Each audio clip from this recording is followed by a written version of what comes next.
Saturday in the Space City and on a busy sports weekend in Houston. All eyes are on Minute Maid Park. School's back in session, but signs of summer are still around, as is a sold-out crowd. Fox Saturday Baseball presents the Chicago Cubs and the Houston Astros.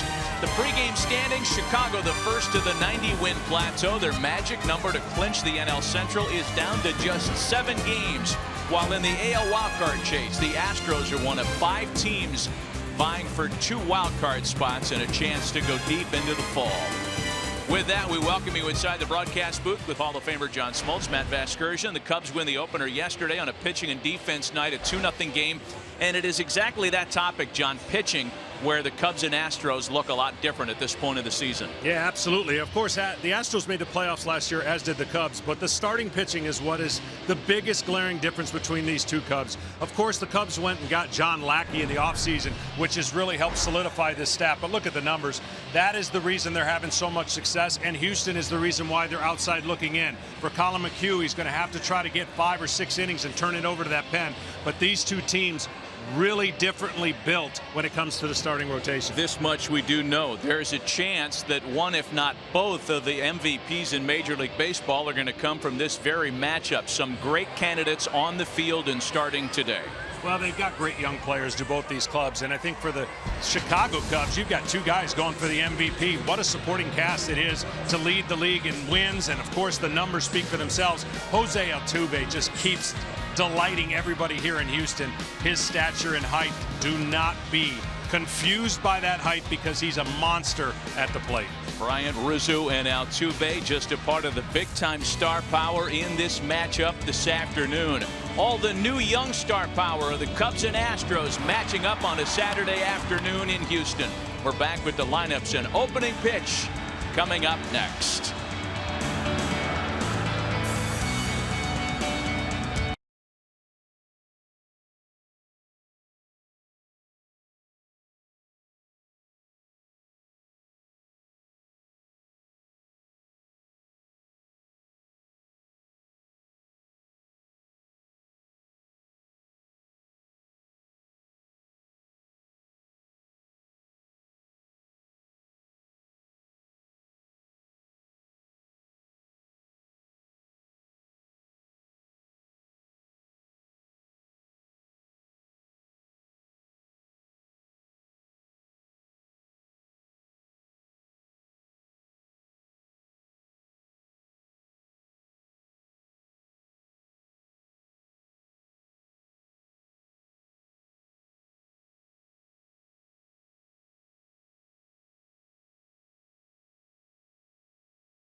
And Matt Vasgersian, and without Carlos Correa, everybody was hopeful that the all-world Houston shortstop would be available today. However, A.J. Hinch, on a short turnaround from yesterday's night game, said that they're not going to take any chances with Carlos's shoulder.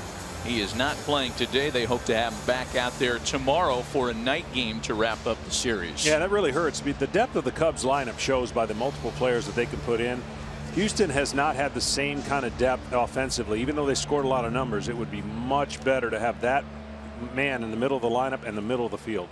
They've got Alex Bregman at shortstop in his place. Still plenty of thump in this Houston lineup, fighting for their postseason lives. And Colin McHugh ready to go to work for the 30th time this year, trying to push his record back to 500. And facing a Chicago Cubs lineup that looks like this. Here's the Cubs lineup presented by Pepsi. Dexter Fowler leads things off. Bryant and Rizzo, or Brizzo if you're following at home, the two-headed MVP candidate, batting 2 and 3. Jorge Soler gets the cleanup duties today. Miguel Montero at DH. Wilson Contreras, Jason Hayward, Javier Baez, and Tommy La Stella round things out for the 90-win Chicago Cubs. It is Colin McHugh, as mentioned, making his first start since a clunker on Sunday in Arlington. In fact, McHugh is coming off back-to-back rough ones. Again, his 30th start of the year here today.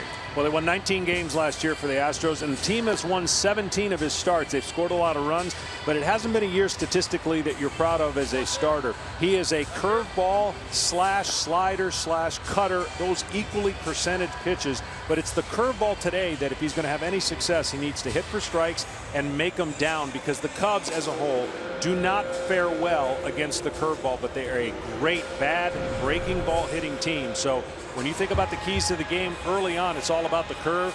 And for the other side, Mr. Lackey, when he gets to 2 strikes, virtually unhittable. And the Astros are not a good team behind in the count or 2 strikes hitting. They strike out a lot. So we'll see who imposes their will to give their team the best chance to win. Keys to the game brought to you by Ford. Let's take a quick look at the defense for A.J. Hinch in this one this afternoon. The Cuban import Gurriel at third base with Alex Bregman at shortstop. That in the absence again of Carlos Correa, Altuve, and Gonzalez on the right side of the infield. The outfield of Rasmus, Marisnik, and Springer. And Jason Castro gets the start behind the plate.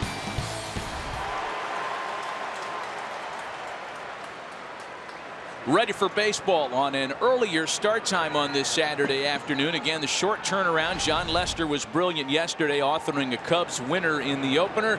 And game 2 of the series is underway. First offering to Dexter Fowler, misses up and away. Well, he likes to throw the four-seamer up, which is a little more unconventional, trying to create backspin, and he has a tremendous amount of spin on his breaking ball. A ball and a strike to Dexter Fowler.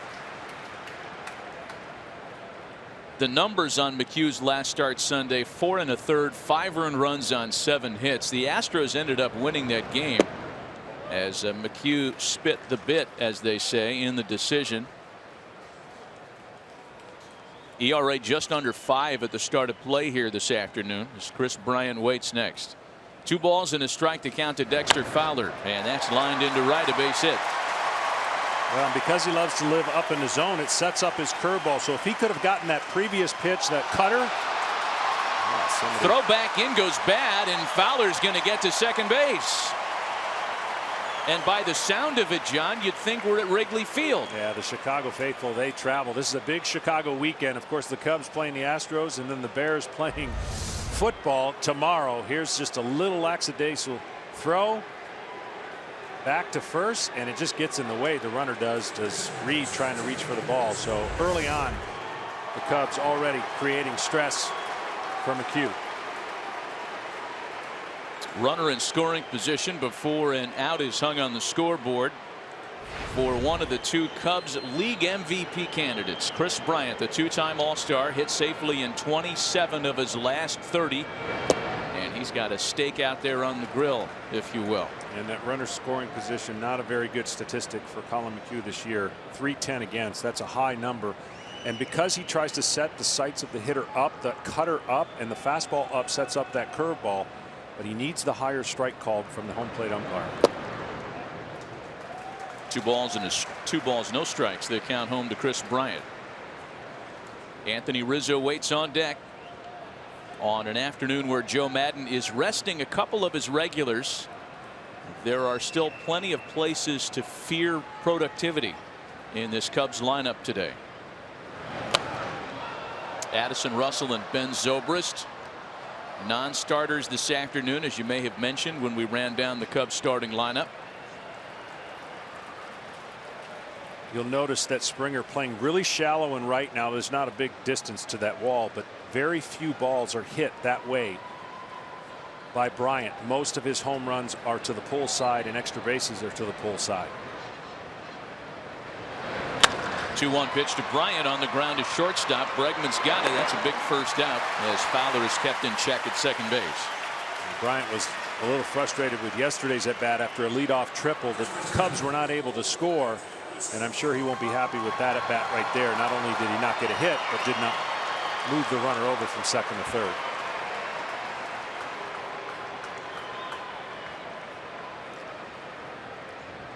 So Fowler still in scoring position with one away now for the three-time All-Star Anthony Rizzo. Huge numbers at the start of play today. He's homered in three times rather in his last 7 games, adding to his MVP candidacy.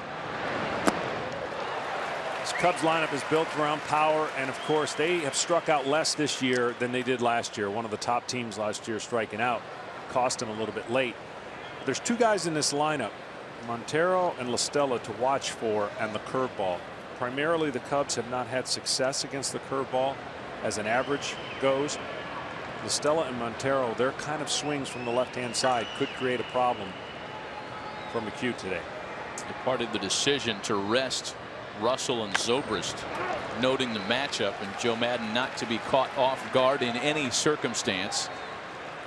Perhaps thinking as much about rest for 2 regulars as he was what you just talked about, John. Cubs have so many options. That's why you got to be excited about their chances moving forward and making a long run. That guy can hit. He just is having a down year for the Cubs, is Montero. 0-2 the count to Anthony Rizzo. And a swing and a miss on another good breaking ball. A good sign for the Astros. They will go as far as Colin McHugh's curveball this afternoon. Yeah, he wants to hit for strikes when he's starting off with curveballs, but then never throw him for a strike with 2 strikes. There's the numbers against the Cubs, and that currently puts him in the bottom tier, 24th. And they know, they've watched a lot of video, they know what's coming, but when a good curveball has a spin rate that he does, it's tough to stay off of it. Jorge Soler now, who is backed up with a curveball, 1-0. Just to give you some context about a curveball and what and how it defies and breaks, it's the amount of spin that you create that creates that depth and big break that McHugh has been able to do. McHugh trying to strand the leadoff single E4 that put Fowler at second base to start the ball game. These are 2 of the best teams in all of baseball in terms of run differential early in a game. A strike to Soler.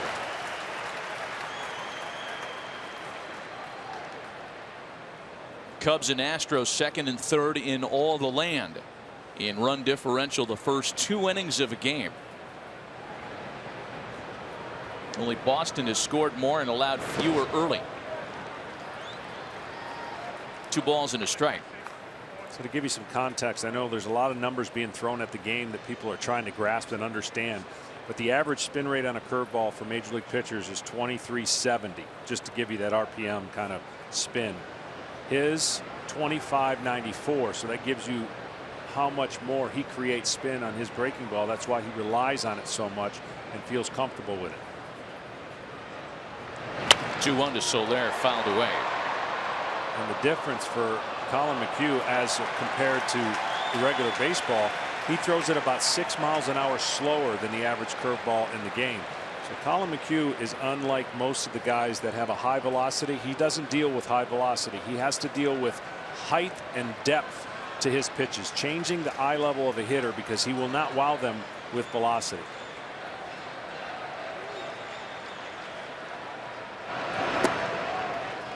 That one well off the plate. A full count to Jorge Soler. 3 balls and 2 strikes. And the aforementioned left-handed hitting DH this afternoon, Miguel Montero, waiting next. Brent Strom brought Colin McHugh to great place last year, the great year he had. Given a lot of the credit for taking a player that was not a big prospect as an amateur and turning him into a solid major league winner. And the breaking ball freezes Soler, and Colin McHugh uses that curveball to get out of a sticky fix in the first. Leadoff hitter gets into scoring position, but a couple of big strikeouts keeps a clean top of the first.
Brought to you by Pepsi. George Springer will lead things off, and it's all right-handed hitters until you get to the switch-hitting first baseman Marwin Gonzalez.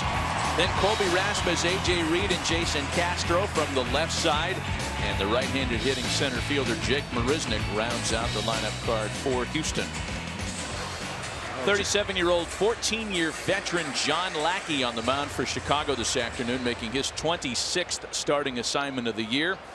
Came back from some time on the shelf and had a great start on Sunday against the Giants, one in which he did not factor in the decision, but went 5 innings against San Francisco without only 1 earned run in a 3-2 extra innings Cubs victory. Yeah, John Lackey, sneaky quick, big man with a reaches out towards home plate with a long extension to his delivery. And today it'll be all about getting to 2 strikes, which he's done. He has been virtually unhittable, 123 average against. Of course, nobody hits well when they're behind in the count, but he loves getting to 2 strikes. Curveball, slider, changeup, but he'll be working this lineup with a lot of sliders, I would imagine, his go-to pitch. He's got an 0-2 count to start George Springer here. A ball and 2 strikes on the Houston leadoff man, and Houston has had some success leading off ball games with big swings. 13 leadoff home runs this year, the most in the game, and George Springer largely attributed to that. 1-2 pitch to him, reaches out and pokes a pop into shallow right, and there's one away for John Lackey today. I really believe in the offseason moves, everyone pays attention to the marquee ones and all the moves they made. The Cubs have drastically changed their team, but I thought that the John Lackey acquisition was one of the best moves that solidified their rotation. It gave them not only a veteran presence, but a guy that can pitch in the postseason. When you think about where he was last year pitching for the Cardinals, where he is this year, there's no depth, there's no telling the difference he's made on this team and the difference he could make in the postseason. Well, Lackey, as we mentioned, has been really good down the stretch. Last 5 starts, and it's a period interrupted by a stint on the DL with the strained right shoulder, a 1.65 ERA. He has Alex Bregman swinging through a pitch. It's a ball and a strike. Now, there are the numbers. He's been pretty good, and he coming back from that DL, the shoulder, the luxury that the Cubs have. Doesn't look like he's missed a beat at all. I mean, these Cubs starters have been historically good. And with the exception of a couple blow-up games, they have always been in the twos for the most part throughout the year. Jose Altuve waits on deck. Another 2-strike count. A ball and 2 strikes on rookie Alex Bregman. Well, you know, it's worth mentioning off the top, John, that what the Cubs are doing from a pitching standpoint collectively. A 2.92 starters ERA, best in baseball by a long shot. There haven't been many team ERAs turned in under 3 in the last 30+ years. You just don't see that anymore. And to think that the Cubs play half their home games at a place that used to be considered a hitter's paradise in the summer, Wrigley Field, they've flipped that script. And they're doing what they're doing. It makes it even more impressive. Yeah, you wonder if the earth is aligning themselves with what the Cubs are trying to do and win a World Series, because they really haven't blown out that much. And they've been unreal. To your point at home, the numbers are staggering. Kyle Hendricks having a Cy Young year. John Lester, of course, yesterday, no runs again. Arrieta going tomorrow. They present problems throughout the lineup. A full count, 3 balls and 2 strikes to Alex Bregman. On a few hops to second for Tommy La Stella, and 2 away.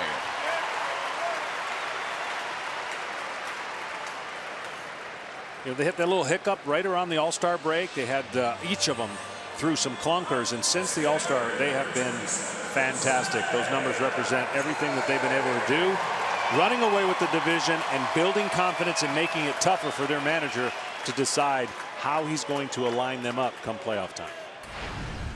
2 out, bases empty now for Jose Altuve, the 4-time All-Star, stuck in a bit of a late season funk. 0 for his last 11 at the plate. Took a tough day at the plate yesterday, and as AJ Hinch told us, Jose Altuve has so much care and so much drive. He gets real down on himself when he's 1 for 4, let alone an 0 for like last night. A clean inning starts the first for John Lackey. On to the second, scoreless in Houston.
And OxyClean, official partners of Major League Baseball.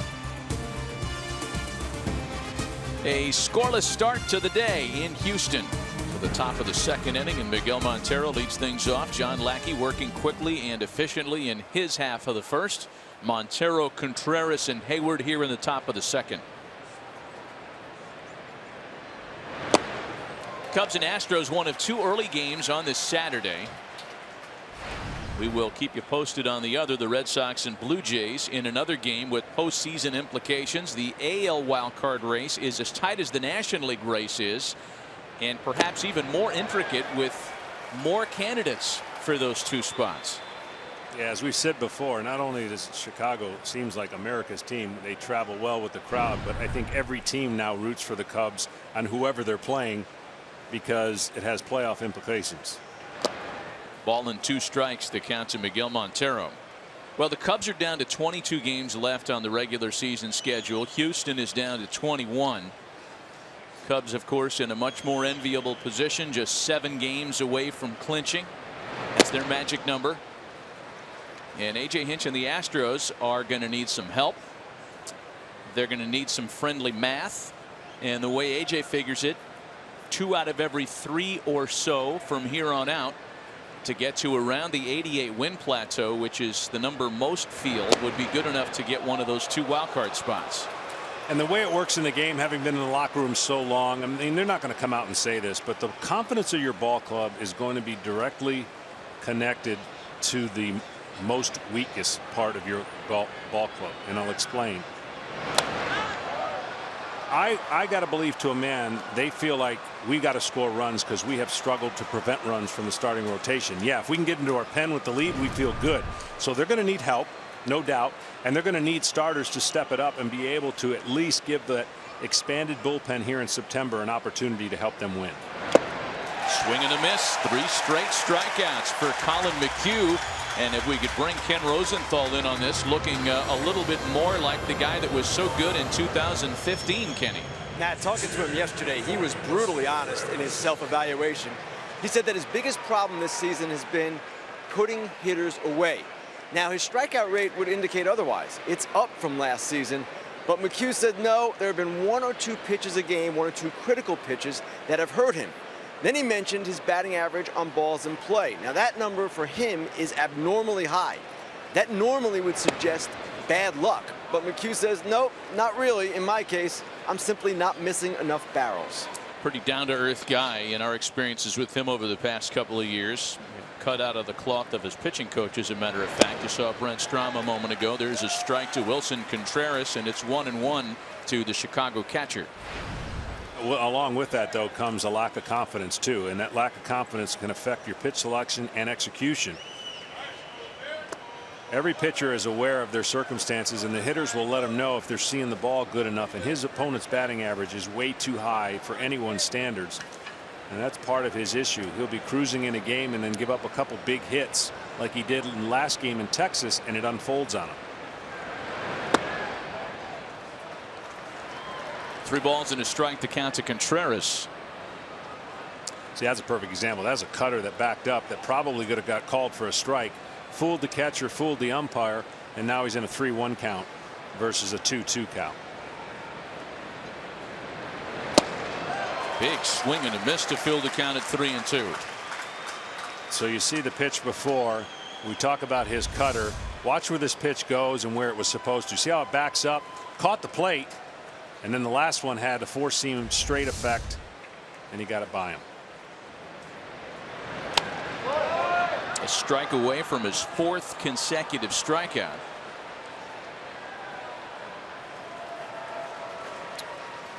On deck after Contreras is Jason Hayward. 1 out, bases empty, scoreless early on today. Contreras trying to snap out of his own little schneid. 0 for his last 8. And McHugh tries it again on 3-2. Just missed the corner. Wow.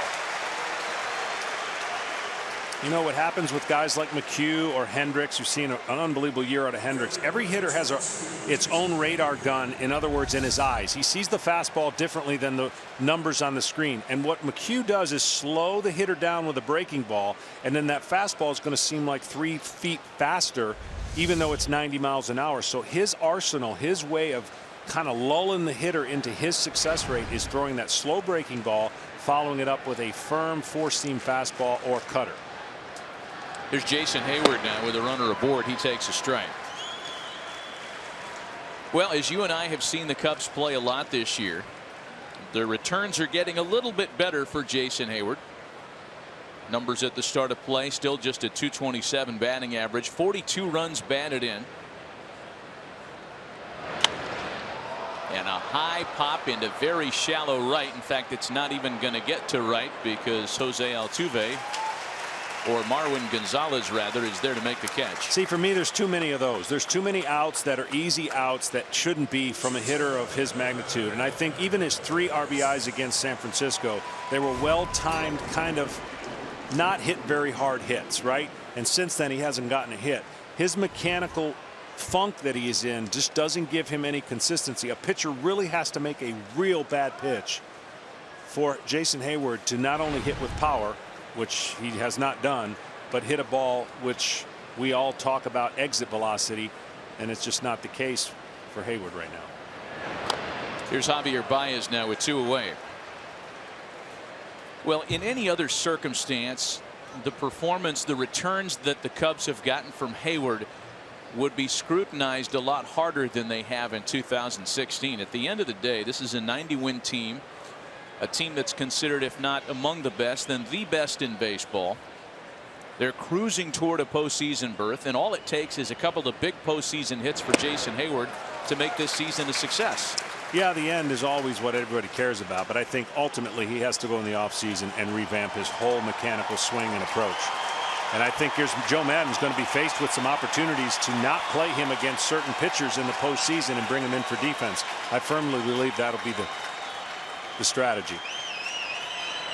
2-strike pitch to Baez, misses down low. Castro's throw to second is not in time on a very tentative Wilson Contreras, who almost tried to sneak his way into second base. I don't know that he ever got to max acceleration.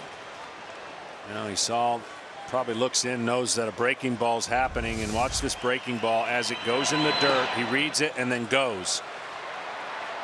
So not a straight steal, but anticipation. That's what the Cubs are good on the base pass. They try to be very aggressive, and some people think that aggressiveness might hurt them at a timely fashion in the playoffs, but they can win with defense, pitching, base running, hitting. They've got it all covered, and bullpen.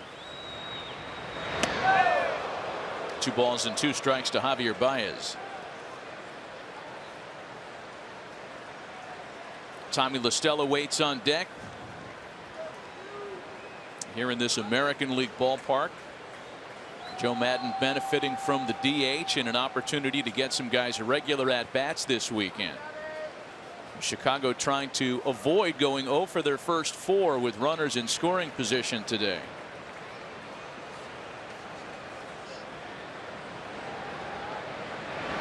A big swing and a miss, a 4th strikeout for Colin McHugh, and another opportunity that goes away for Chicago.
broadcast is sponsored by Hyundai.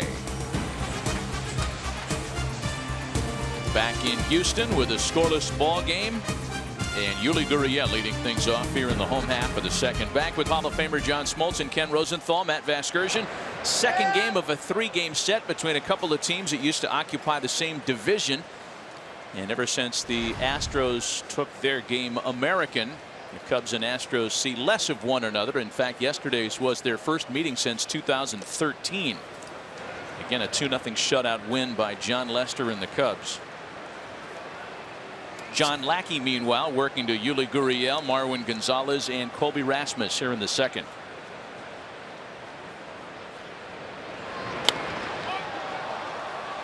Hopped onto the left side, drifting into shallow left field. Soler gives way to the retreating Baez, who makes the catch. You know, we don't have much of a chance to talk about individual Astros if John Lackey's going to pitch per his pace, and he's a quick one. So I want to circle back on Yuli Gurriel a little bit. Marwin Gonzalez will dig in with one away. It's the first chance that I've had to put my eyes on him in person. We've seen him on tape. We've seen what he's done to begin his major league career. And I think the consensus is in, John, that Yuli Gurriel can hit. He definitely can hit. And I think the question is going to be future. What position does he end up playing? And we think that first base will be the position that he actually settles in. He's an older guy. A lot of people maybe scratch their heads going, really? The Astros are going to sign this guy and bring him up and be part of a pennant chase? And actually, I'm really surprised on how well he's done just in a short span of not playing Major League Baseball before. Well, when you consider that they signed him before Luis Valbuena got hurt, and Valbuena had just heated up. They had Alex Bregman, who was on the verge of a call-up, and you thought, well, where are they going to play this guy? Because Correa's at shortstop for the next 2 decades. Altuve's not moving from his post. Back up the middle and through. Marwin Gonzalez has a 1-out base hit. First base runner of the day for Houston. I think the Astros brain trust knew what a special talent Gurriel was. And Kenny, we can bring you in on this. They didn't even have the top bid for him per se. No, they didn't, Matt, but they had formed a very strong relationship with him, his representatives, even his father. And Jeff Luhnow, the Astros GM, he helped seal the deal by talking to Gurriel for about an hour in Spanish. Luhnow is one of the few general managers who speak Spanish. He grew up in Mexico City. His parents are American, but they were there for work. So Gurriel told me yesterday he was surprised to hear Luhnow speak to him in Spanish. It made it easier to form a connection. And for 5 years, $47.5 million, the Astros got their man. What a terrific story, and what a great kind of closer's skill set for Jeff Luhnow. 1 out and 1 on for Colby Rasmus, who's homered 3 times in his last 9 games. First opportunity with a runner on for Houston, and Lackey misses wide. It's a ball and a strike. So we can talk all about being versed in computer skills and knowing how to speak the new language of cybermetrics. But if you can speak Spanish, it might be just more valuable than any computer talk, right? Obviously went a long way in that one dealing, and certainly the game and where it's moving. I think, you know, when you think about this team, they're constantly adjusting from some of the things they set out to do to some of the areas that have become a weakness that they are going to have to adjust in the future. And we've already talked about the starting rotation, but they've acquired some young talent that could be around here for a long time and offensively put up some really scary numbers. A swing and a miss by Rasmus makes it 2-2. This is the part of the lineup, though, for today's game. Short turnaround. This part from Colby down to Jake have really struggled, and this is where a pitcher can go and get a lot of outs if they continue in those trends. None of these guys have been lighting it up anytime soon, and you know the short turnaround allowed A.J. Hinch to plug in some different players. Gaddis is not playing. He's not behind the plate. Oh, man. Yeah, Lackey's never short of showing his feelings and directly talking to the umpire. He is a man who wears his emotions on his sleeve. He is a fiery guy. Teammates love him, but he's not going to hide his emotions when he feels like something should have been called. And you didn't need to be a lip reader there. He just asked where. to Mark Carlson, the home plate umpire and crew chief. I think Joe Madden wants to know the same thing. It's a 3-2 count to Rasmus. Runner goes, and there's ball 4. And I guarantee you that John Lackey's still thinking about the 2-2 pitch. Yeah, the one thing about John Lackey is he is a professional and a veteran. The umpire is going to tell him that's enough, and he will cool it. That'll be enough. But it can have a carryover effect on that pitch right there. You can't pitch all with that same emotion. You got to have some slow heartbeats, which, by the way, he has come postseason time, but he's a fiery guy and a regular season guy. And so, you know, he wanted it, and he's trying to figure out where it is.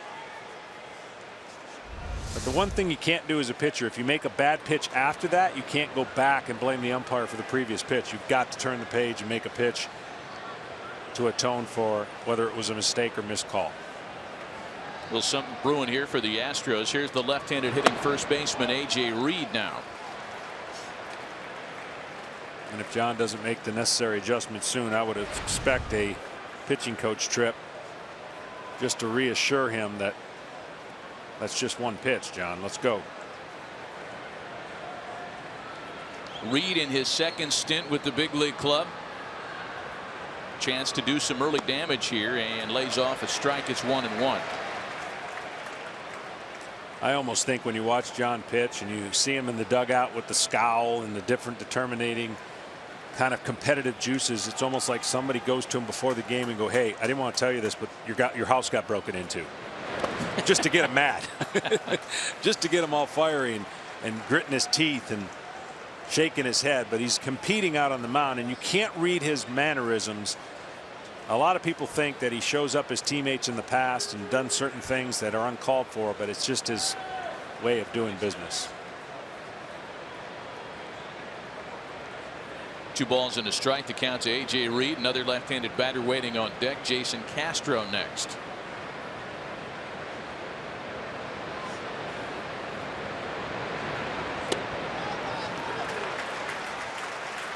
Breaking ball seems to have left him here temporarily. 3 balls and a strike. Yeah, the slider, the go-to pitch. That's since the missed call. He's not finishing the pitches, and from time to time when you're trying to get back in the groove, he came off the shelf with a shoulder issue and early on showed good life, but he's got to be able to finish those pitches to have the success on the breaking ball slider.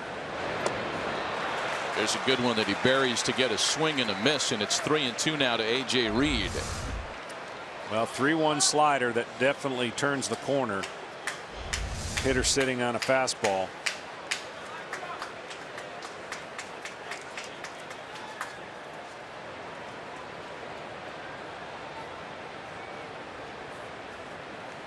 The 3-2 home. And there's ball 4. Back-to-back walks have loaded the bases. And John Lackey not happy with the way this second inning has started. I don't know if Joe Madden's going out there. I'm not sure if pitching coach Chris Bosio wants to take that chance. They're going to let Lackey try to boil himself back down to a simmer here on his own. Well, as I mentioned, he hasn't done himself any service by this part of the lineup, giving him a couple free passes. Castro has struggled at home. He's struggled especially when he gets behind in the count. So getting strikes against this Astro team is huge. Castro picks on the first pitch and pops it up. High as drifts out from shortstop for out number 2. And sometimes when you're going bad, you know that getting behind in the count is not advantageous to you. So even after 2 walks, Castro goes up there, and I said, I'm going to see the first one, and I'm going to try to hit a 3-run homer, and helped out John Lackey. Well, these have been spots where Lackey has been at his best. Here's Jake Marisnick now with 2 away. Marisnick in an 0 for 8. And trying not to waste a bases loaded 1-out opportunity.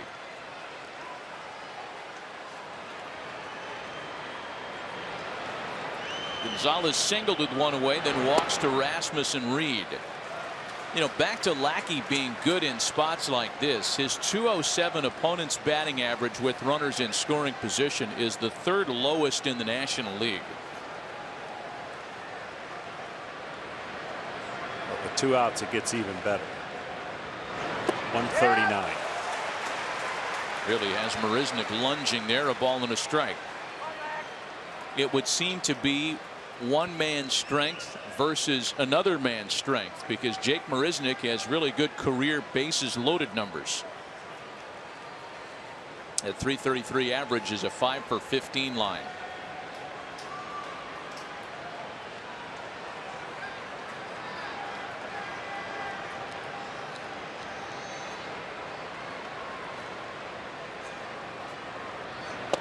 Two balls and a strike.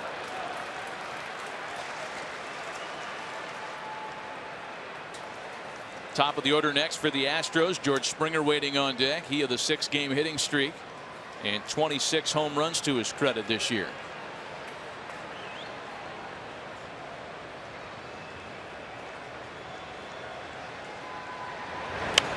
Lackey working much more deliberately now out of the stretch with the bases loaded. He is a very quick worker. We alluded to that earlier. In fact, Wilson Contreras had been quoted as saying, boy, I almost wasn't prepared for the quick pace of John Lackey.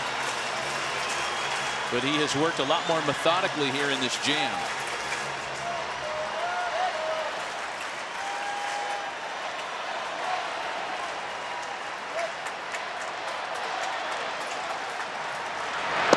And a called strike 3. Lackey pitches out of a tight spot. And he's still not happy about it.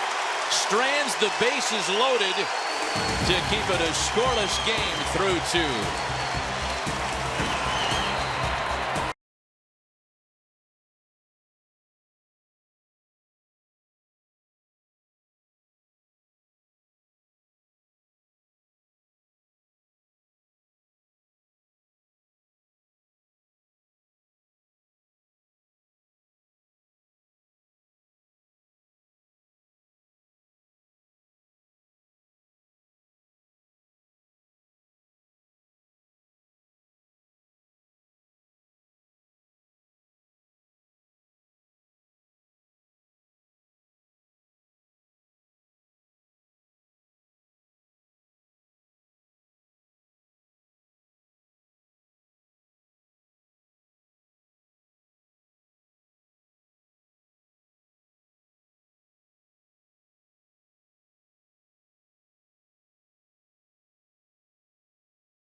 Let's take you back to the way the inning ended previously. Jake Marisnick called out on strike 3, and then this is a kind of an in-sync split here as John Lackey's coming off snarling. Joe Maddon comes out to play diplomat. Yeah, he's just basically going to shield what he's going to tell the umpire. Hey, look, just kind of indirectly, don't pay attention to it. It's not personal. This is the way he is. He kind of growls, he kind of yells, and so he's just playing, you know, getting in the way between him and the umpire and just making him say, he says, I don't blame you, right? And I think it's just more of a personality misread that people can have on a John Lackey than anything else, and that's what his managers basically do. Whatever he could say to him, so Mark Carlson, the home plate umpire, didn't hear John Lackey chirping at him on his way back in.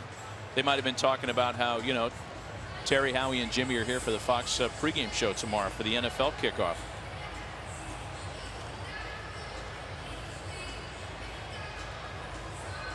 In fact, while we have a moment to promote, every weekday morning, Skip Bayless and Shannon Sharp go head-to-head on the day's hottest sports topics. Undisputed with Skip and Shannon, weekdays at 9:30 a.m. Eastern, 6:30 a.m. Pacific, only on FS1.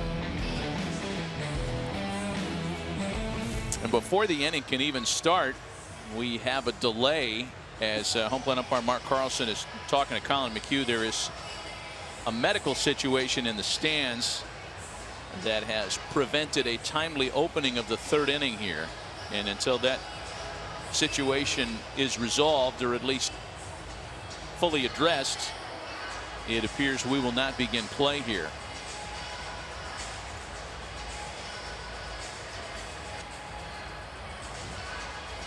So let's walk you back, and for those just joining us, bring you up to speed on Colin McHugh's afternoon, coming off 2 bad starts and making an important assignment here today. So far responding brilliantly with 4 strikeouts in 2 innings.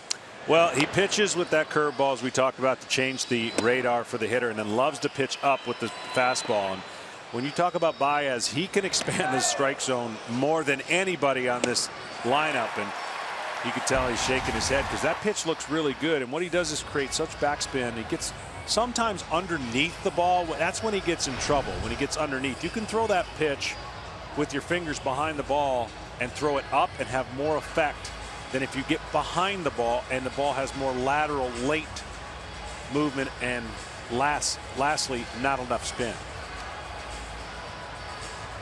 You know, it seems so easy on paper when you talk about changing a hitter's eye level, and that's what Brent Strom preached to Colin McHugh last year, and Brent Strom learned it at the school of Nolan Ryan. Something that Colin got away from this year apparently and is back to certainly today. I know it's early, but this is 2015 Colin McHugh that we've seen on this Saturday afternoon. So again, there is a bit of a delay. We're going to jump away for a moment until the situation in the stands is rectified, and we'll be right back.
Game and a delay on the field while the medical situation is being attended to in the stands. Joe Maddon's Cubs yesterday opened this series with a 2-0 win behind John Lester, and they have accomplished a lot already this year.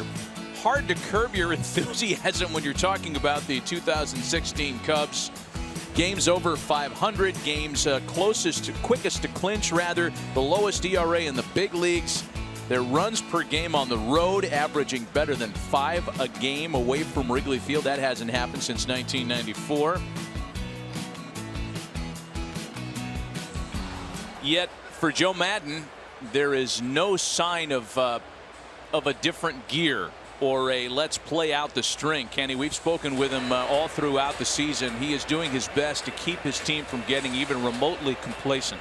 And the beauty of this team is because they're so deep, they can rest regulars on a regular basis. So that's where they stand right now. He's not worried about the postseason just yet. But Matt, what I find interesting about the Cubs is that against teams with winning records, they're only 26-22, 4 games above 500. And against their potential postseason opponents, okay, they've dominated the Nationals, going 5-2 against them. But they're 2-5 against the Mets, 4-3 against the Dodgers, 4-3 against the Giants, 7-6 against the Cardinals. So it's not like they've dominated the other contenders. And the thing about baseball, as we all know, guys, the postseason is a crapshoot. Yeah, and then there's this too, Kenny, as we finally have Colin McHugh going back out to the mound to warm up for the top of the inning. Teams to be the first to clinch, and teams that clinch with a lot of meat left on the bone, as the Cubs are on the verge of doing, don't always roll right into a World Series appointment. Since 1995, teams to clinch a division first and win the World Series, there are only 3 of them. Last year's Royals, the Giants of 2012, and then you've got to go all the way back to the '98 New York Yankees. I mean, I don't want to call this a problem, but a lot of your Braves teams kind of got into the gate after early clinches, and then it was a whole different kettle of fish. Yeah, I've been on every side of it, and there's no formula, but the goal is to get there. So you would love to get there, maybe on the skin of your teeth and playing your best baseball. But the Cubs have done something that we expected them to do from the beginning of the season, and they have continued it. So they'll deal with it because Joe Madden not only needs to have a lot of sayings, he's got a lot of strategy. A lot of strategy, a lot of T-shirts. A lot of stuff going on in that manager's office. And we finally have play resuming with Tommy La Stella digging in to lead off the third. Kind of a long layoff there for Colin McHugh as La Stella sends the ball to deep left center field. Marisnick tracking at the wall. He's there to put it away.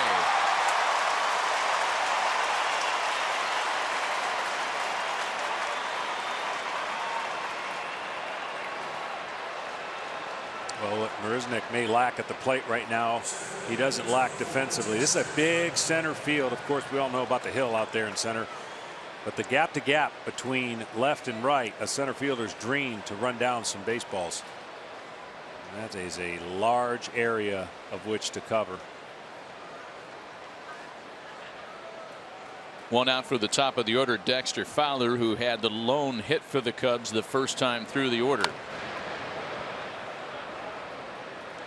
Curious to see how Colin McHugh responds this inning when you consider what he had to do sitting around watching a long bottom of the second and then an 8-minute delay between innings. He had established a very nice pace for himself early on, and now we'll have to readjust. A ball and a strike to Fowler.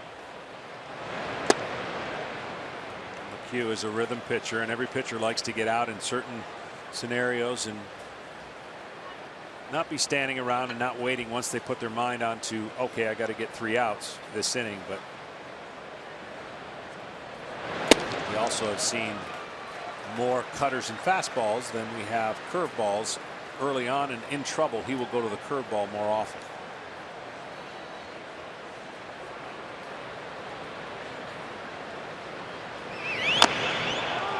A jam shot that's foul. Going to have an update in a moment between the Red Sox and the Blue Jays. Boston's win yesterday matched their biggest division lead of the season at 3 games. And Toronto looks like they're going the other way. They're in action, and we'll have an update in a bit. 2 games between Boston and Toronto atop the totem pole in the East. There's ball 4 to Fowler. Let's get right to it. A game break. Let's get back to our LA studios and check in with Ryan Field.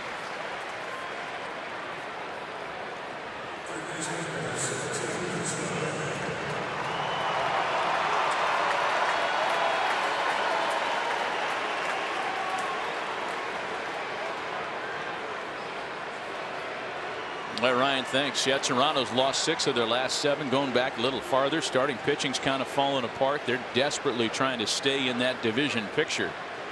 A 1-out base runner here for Chris Bryant.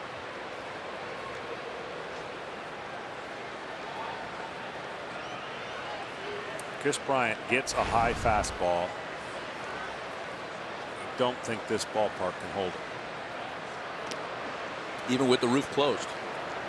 Even with the roof closed. It's going to break out like Willy Wonka's elevator. Well, if there's ever a guy that could do that, it's Chris Bryant. 37 big boys for him this year. That's lined softly to Bregman. And they'll double off Fowler.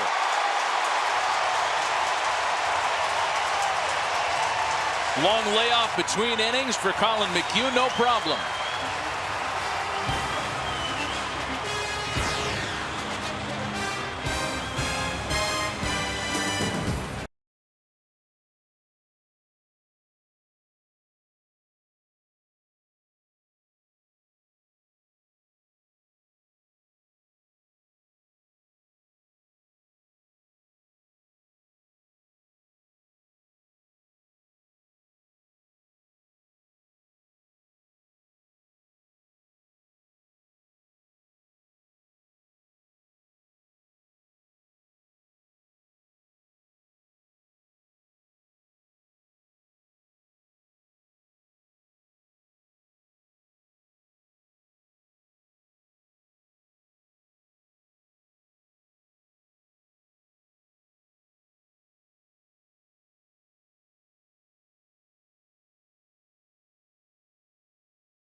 Sure.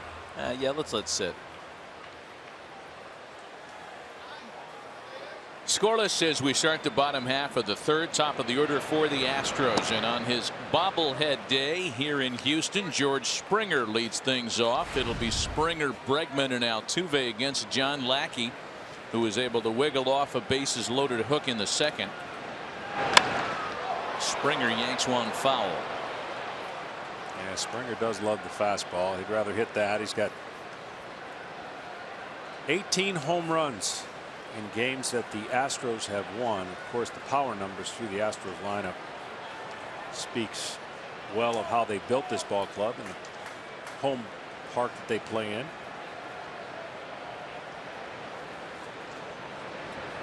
Trying to extend a modest 6-game hitting streak today. Here's the 0-2 home from Lackey. Yank foul again, same spot. But I am a little surprised on their lack of averages here at home. I mean, I would expect that the home run splits are always something different for every team and every player, but here it just seems like a hitter's paradise. Short left field, yeah. Short right field. Of course, center field is where you could lose a lot of your hits if the ball stays in the air too long. Still 0-2. Got him swinging. Back-to-back strikeouts for Lackey dating back to the second. To cash in on a base hit on bobblehead day, wouldn't he? That's the Springer catch. They tried to immortalize the amazing catch he made last year early in the season on the road in Arlington. And it's one of a series of catches just like this for George Springer. But that's the bobblehead pose grab right there. That's incredible. And we just take him for granted watching him do it because he seems to have one of those every couple of weeks. Speaking of something else that's incredible, in my time seeing guys get brought up to the big leagues, this young man has persevered. Started out horribly, 1 for 30 something, and he has been on fire late. That's the start to his career, and then look what he's done since. A lot to say about the character of this young man. Well struck out to right. Hayward watches, and that one's gone. Opposite field shot for Alex Bregman.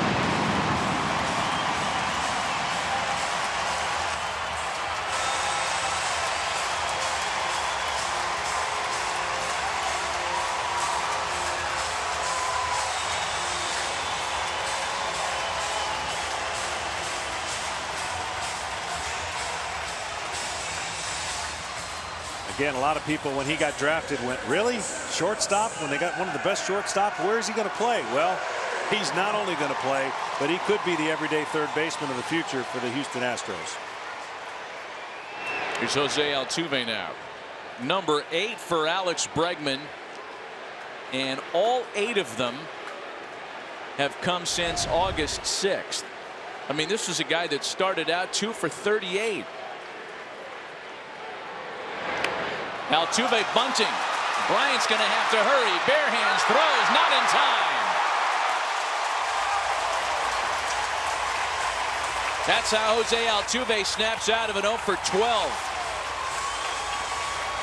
Great decision and a good pitch to do it on. To speak how fast Altuve is, he has more steps from home to first than anybody because they're not large steps. But he gets after it. And of course, Bryant playing third today instead of Baez does his best impression, but Altuve picking him up and putting him down. If he's not one of America's favorite players, I don't know, other than Trout, this is a guy you love to root for. So now here's Yuli Gurriel. Believe it or not, that's just the second bunt hit of the year for Jose Altuve. He's been doing more damage with slugging percentage, a career high 22 home runs. Do not judge that book by its cover. Just to give you an idea of how this game is awesome, and any size and any shape can play it. There you have the differences, right? Those are 2 MVP candidates, by the way. One towering, strong, big first baseman, and the other slick fielding second baseman for the Astros. Gurriel sends that one foul.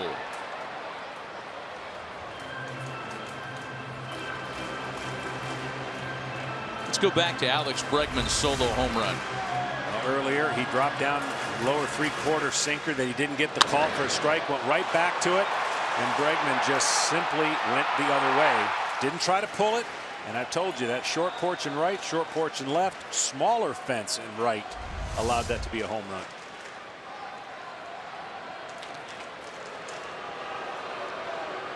You know, so much of Alex Bregman's renewed confidence has come from the top down.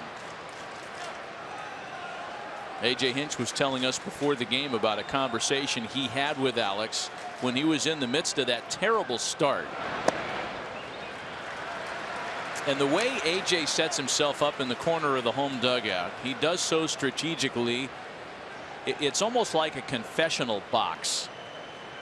He'll give whoever wants to sit next to him little window. He's got his bench coach there. Trey Hillman's there, but there's that spot next to A.J. on his right where if a player wants to come bend his ear about something, he's more than welcome to do it. Gurriel into center field.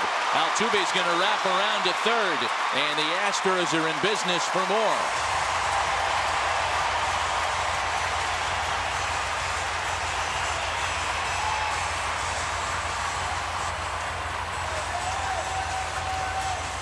Well, this was not a good breaking ball, and Gurriel takes advantage of it. There's nothing you're going to be able to. That ball hangs in the middle of the zone right there. There's nothing. Lockey's not going to be happy with it either way, but got to be able to finish that breaking ball down.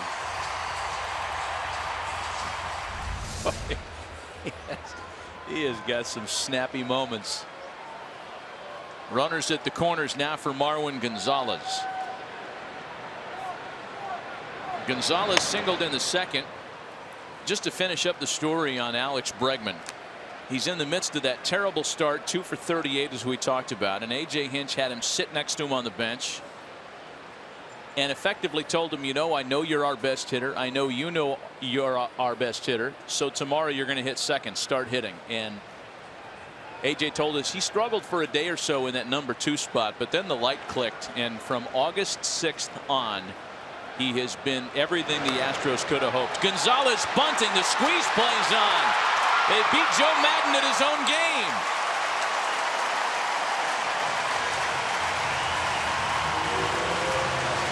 Two-0 Houston.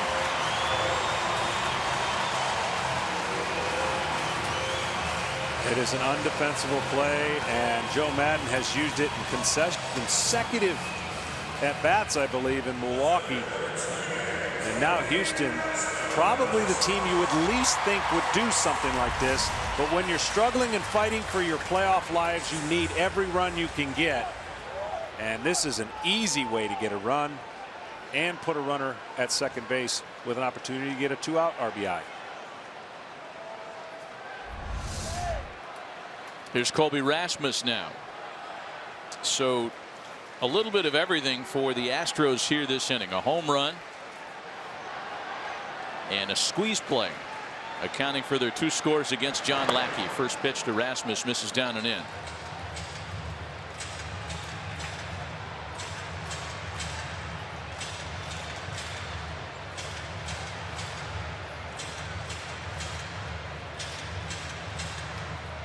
Rasmus walked back in the second. Houston had a big opportunity an inning ago. Bases loaded, 1 away, and Lackey pitched out of it. They've finally broken through against the veteran right-hander here. Rasmus really struggled here at home, hitting under 200. And adjustments with his hands last year. The last month helped carry the Astros into the postseason.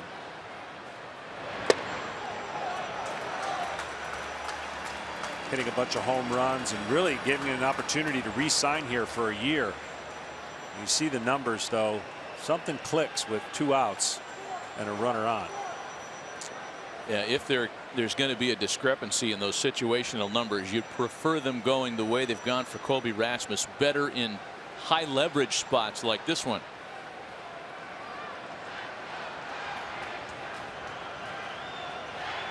Three balls and no strikes, 2 runs in with 2 away. Yuri Gurriel in scoring position. I would think he's got the green light here, 3-0. I think that he sees a fastball, he's going to unload. Takes a breaking ball for a strike. And that's good discipline there as the crowd is trying to fight for each other's home turf. Let's go Cubbies chant.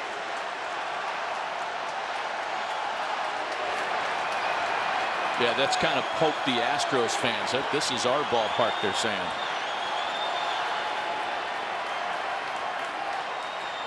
And now Rasmus wants time. Colby Rasmus is doing his best to get under John Lackey's skin here.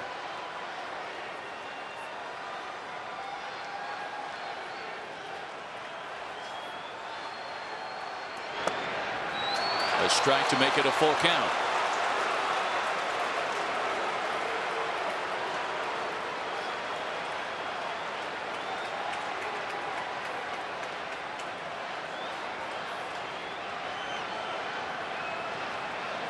Gurriel at second with 2 runs in and 2 away. Full count, 3 balls and 2 strikes. Another left-handed hitter, A.J. Reed, due up next.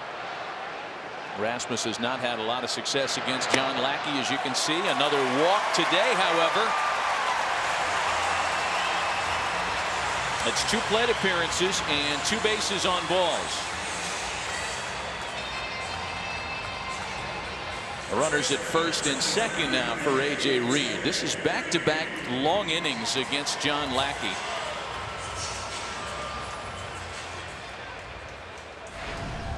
And Reed, who also walked in the second, has his second chance now.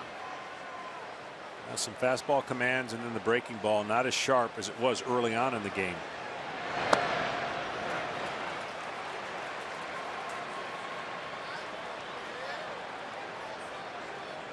Breeze through the first. trouble that he at least faded a run on in the second, but 2 scoring here in the third. Reed rolls it out to first for Rizzo, who'll do it himself to retire the side. 2 are left stranded, but 2 runs do score. And at the end of 3 here in Houston, the Astros with a 2-0 lead.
Ford Fusion, the beauty of a well-made choice, and by T-Mobile, bringing you greater coverage of today's game. A 2-0 lead for the Astros, in part delivered by Alex Bregman. His solo home run started the scoring, top of the 4th inning, and the Cubs will counter with Anthony Rizzo, Jorge Soler, and Miguel Montero. Colin McHugh has been good to start this one. 4 strikeouts, undeterred by a lengthy delay before starting the 3rd inning. He has allowed only a single, and he's walked 2 batters. 2 balls and no strikes to Rizzo.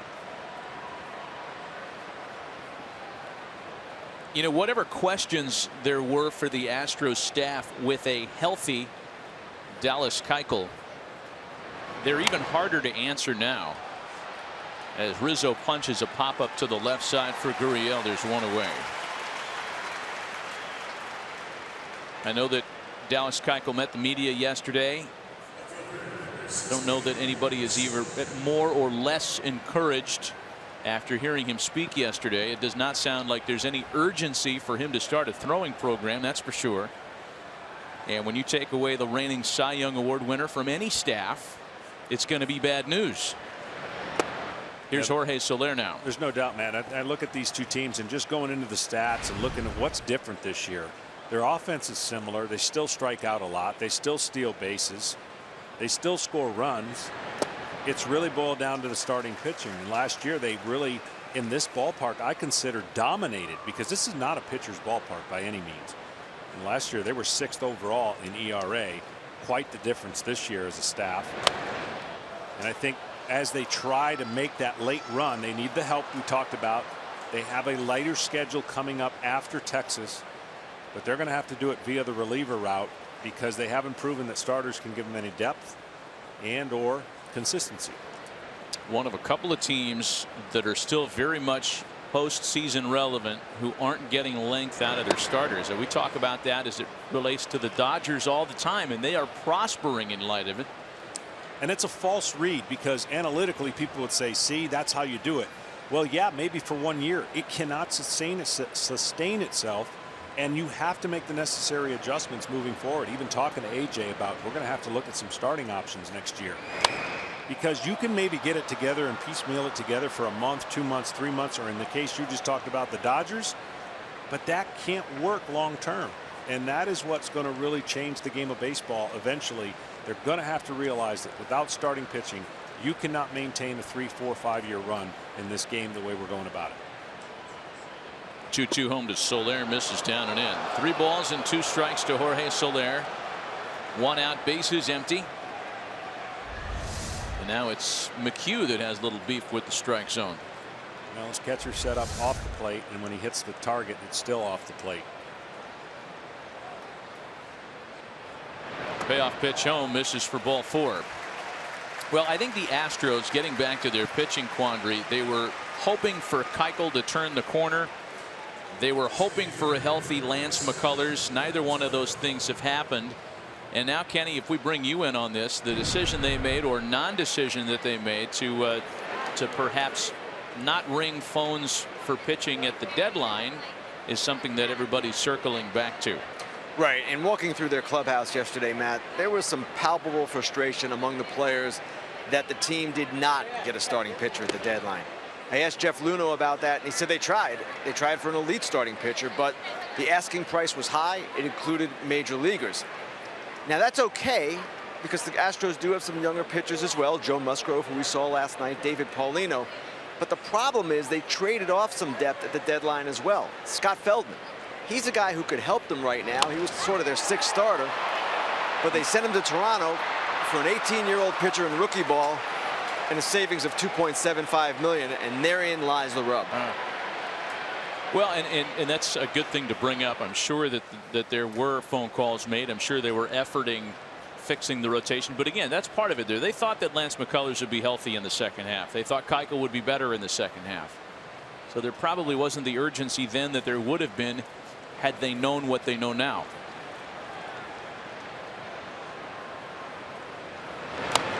A ball and 2 strikes, the count to Miguel Montero.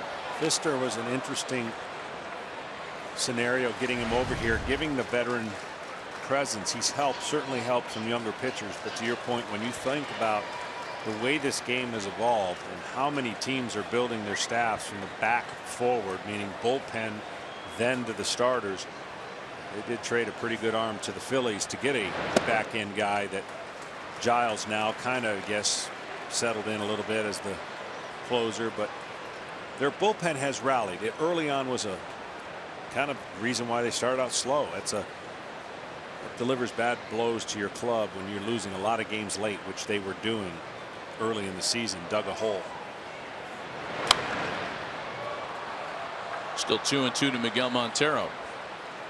Well, at the end of the day, this was a team that last year was 4 outs away from beating the to-be crowned champion Kansas City Royals in a division series. And if the bullpen had been then what it is right now, I think A.J. Hinch would have been a lot happier. They went out and addressed it for sure. Gave up a lot, and then time will tell. Montero rips that one into the corner, and it bounds up against the wall. Soler can run, yet he's going to be held at third. A double by Miguel Montero, and the Cubs are in business here in the 4th.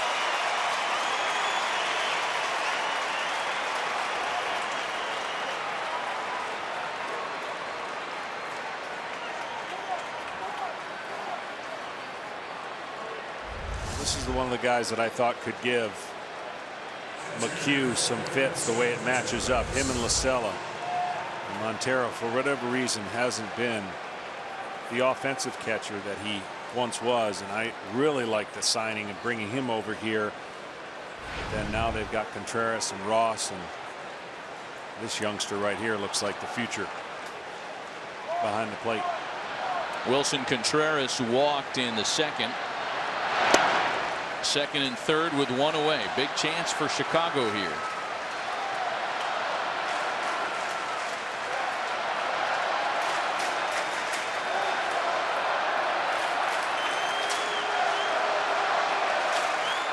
Cubs are 0 for 5 with runners in scoring position so far today. Big breaking ball swung on and missed.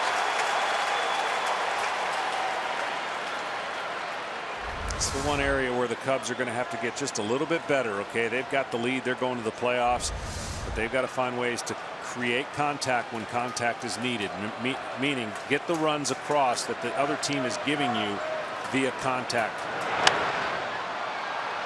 Fly ball into the right field corner. Will it be deep enough to get Soler home? Springer's got the big arm. They're going to try it. The throw to the plate's up the line into third, where Montero is safe.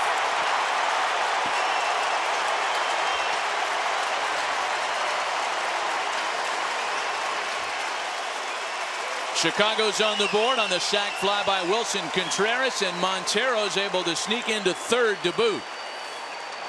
It's a good sign for the legs of Soler. Springer's got a pretty good arm.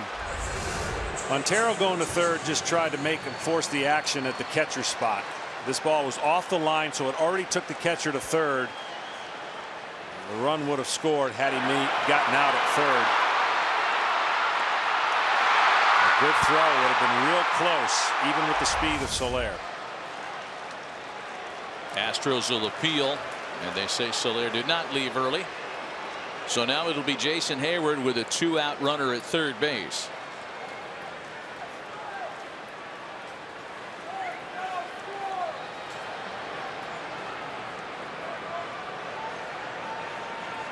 Hayward popped out with a runner at second back in the second inning.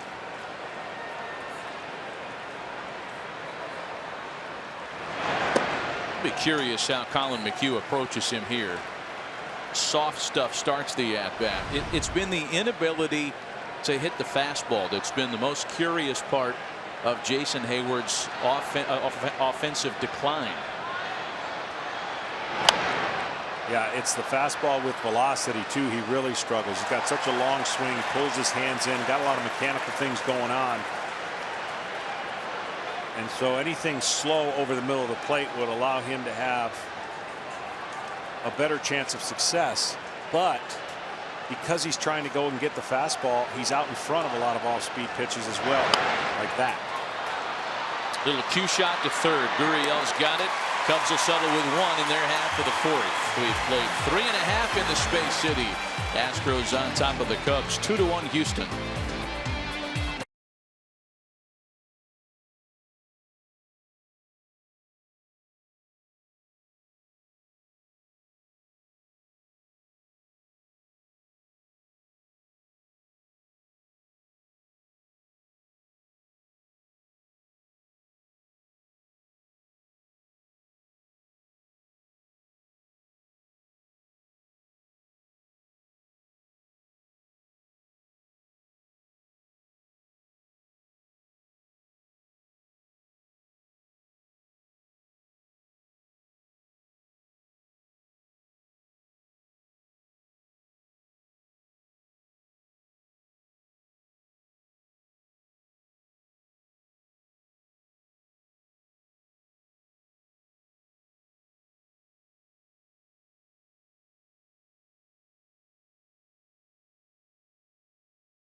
Back with Hall of Famer John Smoltz and Ken Rosenthal. Matt Vasgersian in Houston. John Lackey back to work with now just a 1-run deficit he's staring up at. And the first pitch to Jason Castro's wrapped softly to Anthony Rizzo.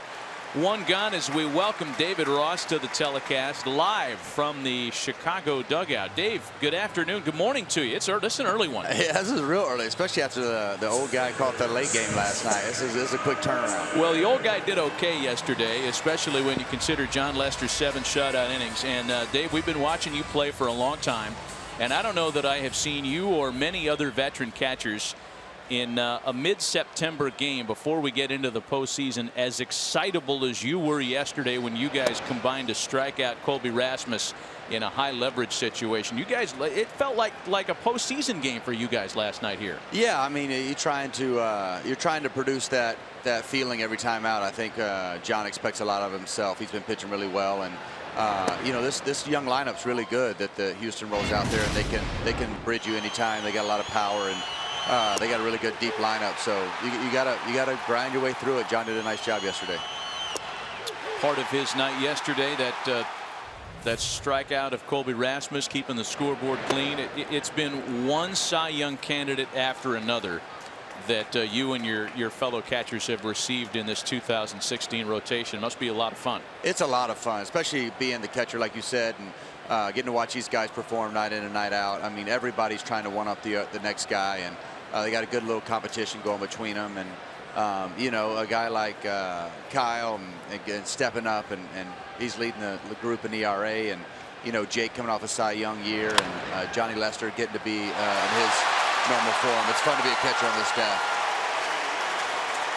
And I would say, David, as obviously a pitcher, we always used to kind of have that relationship with a catcher, but you have taken it to another level, and it almost seems like you're relishing in the fact that he's on the track to possibly winning the Cy Young. And each game, even though you guys are well advanced in the standings and are going to go to the playoffs, you take that role in that moment, and you guys are connected, and you'd like to see him obviously win an individual award. Yeah, Smoltz. I mean, you know, you go out there. I feel like I'm one of the starting pitchers. I play like once every 5 days, so I don't want to lose on my day. I only get one opportunity at it, and you know, I want to get some hits and come away with a W. So at least I got that to take home, and John does a good job.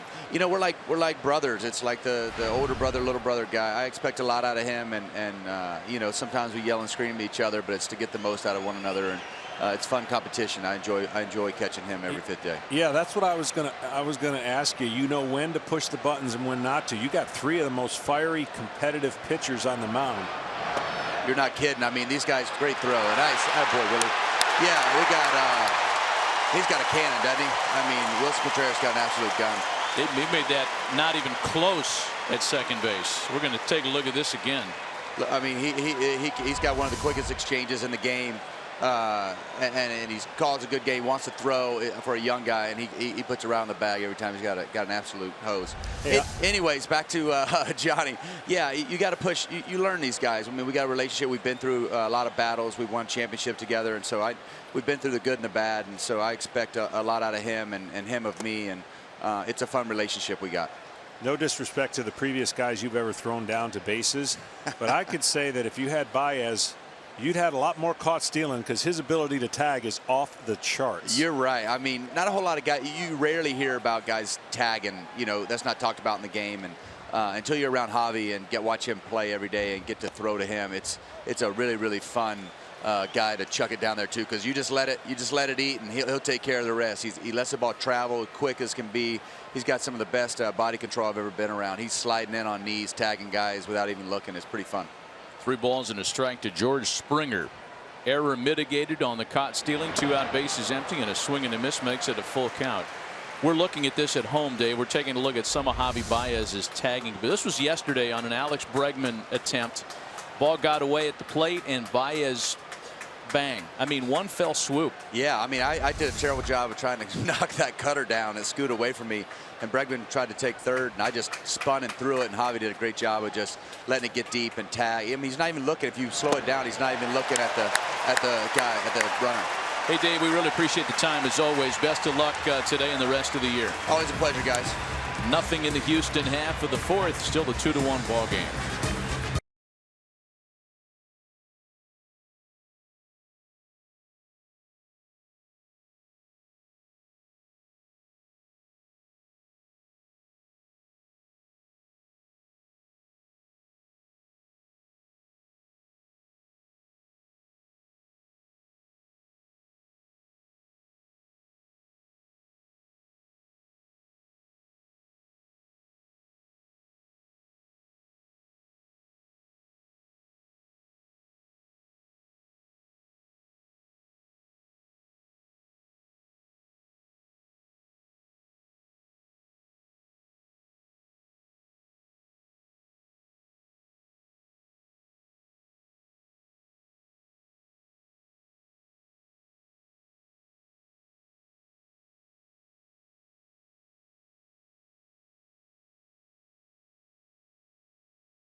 Baseball's initiative to inspire all forms of baseball and softball participation, making play opportunities available and fun for everyone. To learn more, go to playball.org.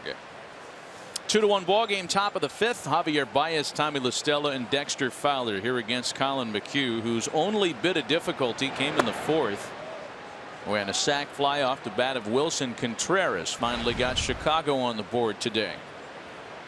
Baez, a strikeout victim, his first time up. Colin McHugh, this is a guy that he can expand the zone. We saw earlier up, and now he's gone to the fastball. The only thing that Baez, he's done a nice job adjusting 1 year from the next. He was on a historic strikeout rate last year. He will still punish a mistake.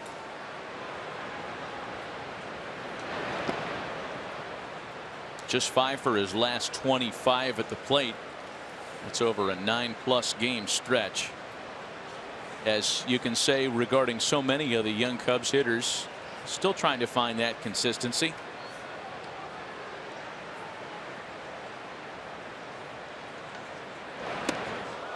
Just missed him. Yeah, well, he too has a little mechanical flaw that he can adjust with his power and raw power, but he has that little wiggle. It's less this year. See the movement with his hands and his legs, and when the timing's good, the majestic power is unbelievable. When it's not, he could swing at a pitch up, down, in, or out.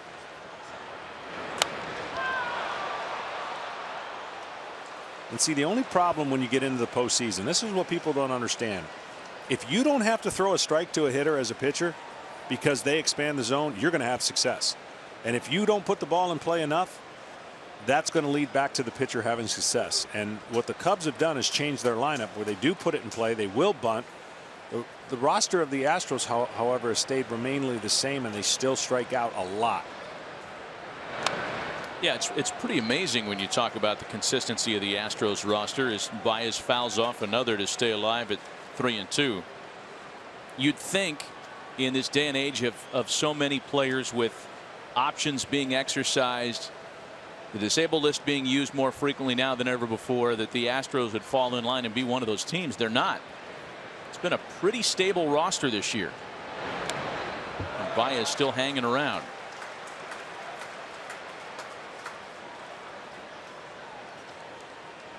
That's why the old argument that will exist for a while till the trends reverse itself.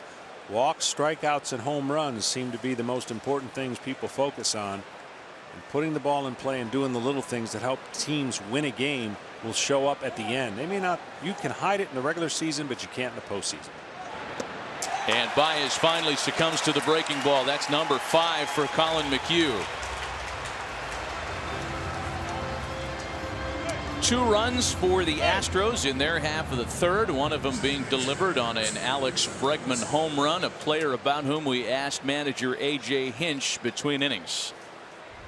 Oh, really? It's his makeup that on what he brings to the game every day. You know, he's prepared. He has a very good balance during the game where he wants some information, but he also knows how to compete. So the consistency that he brings as a young player is remarkable. Speaking of the balance, so far so good with McHugh. He's balancing the curveball, fastball, cutter combination. Yeah, he is, and it all goes off his breaking ball command. If he can get that over early, then they've got to respect it, and if not, then he can go to it late too. So then the fastball has a little bit of extra carry when they've got to worry a little bit about the front and back. Give us the most important thing for your club down the stretch here, AJ. What needs to happen? Well, we need outings like this out of our rotation. And, you know, we've got a really good bullpen once we get into the 5th and 6th inning, but we need to stay in games early in order to make a run at it. Thanks for the time, AJ. All right, you got it. You know, and what AJ told us before the game as well is that in looking at the rest of the schedule, once they finish this gauntlet that they're in the midst of running, and that's 13 straight against first place teams, the schedule eases up a little, and that's not to say that you're taking anybody for granted. But after the upcoming series with the Rangers, and that's been a whole sub-story because the Astros' inability to beat their Lone Star State rivals is staggering. 3-13 against Texas this year. But after that, it's only Oakland, the Angels, and the Mariners as remaining opponents. The bottom of the AL West. And La Stella serves a pop-up into shallow center, and 2 gone. That's a pretty good scouting report so far on La Stella. You see he hasn't thrown him many curveballs at all because of the length of his swing, and it almost plays into the success rate. He's tried to jam them and use fastballs, and La Stella, in his story, well documented, left the team, came back. He addressed the team, no issues for the Cubs, and he's glad to be back. 2 gone for the top of the order. Dexter Fowler, who's been on base in both of his plate appearances today, a base hit and a walk.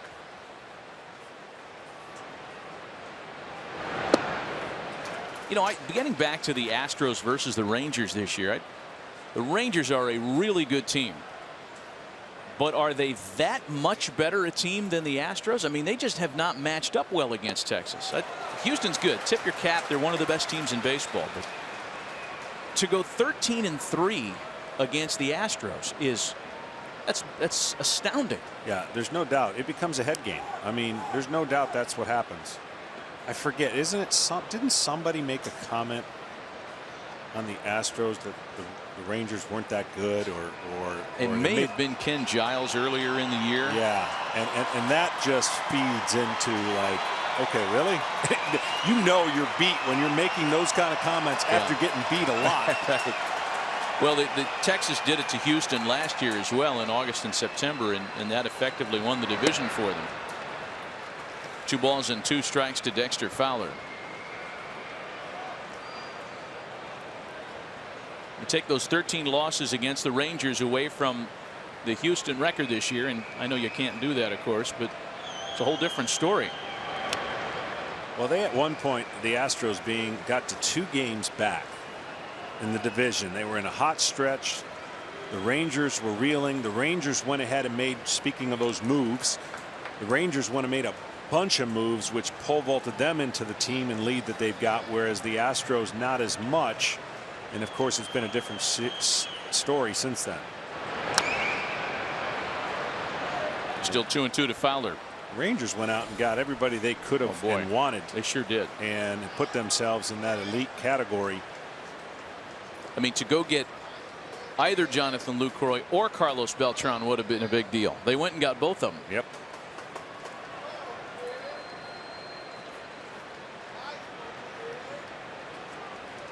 Chris Bryant waiting on deck. Been a frustrating day for him so far. 0 for 2 with an error. Fowler trying to get aboard and keep the inning alive in front of him, and it's still 2-2. Fowler hasn't quite gotten into the rhythm before he got hurt. Of course, the success rate of the Cubs when he's in the lineup is so good because of what he does, and at bats like this, extends at bats, gets on base, and then of course MVP candidates following him. Full count.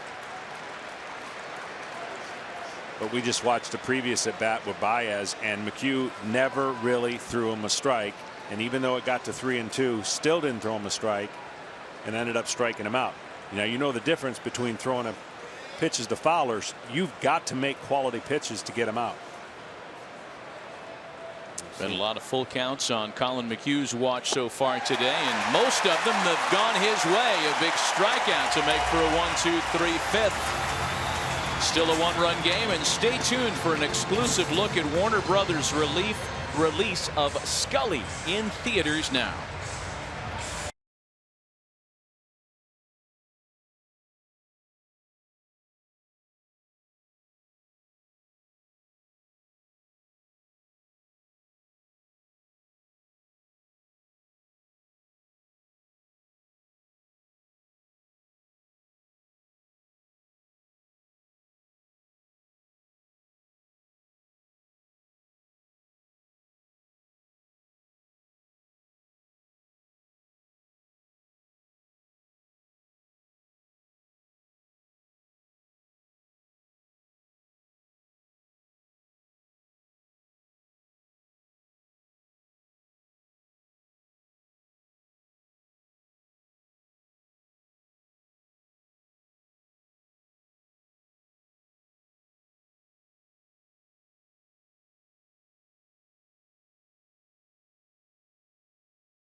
And by T-Mobile. Greater coverage of today's game is brought to you by T-Mobile.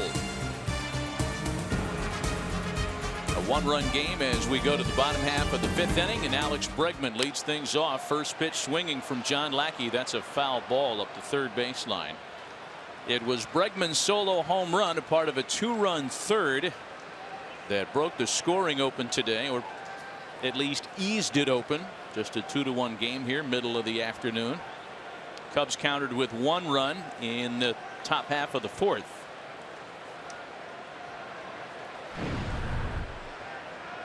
Bregman, along with a few of the Astros, really loves that first pitch.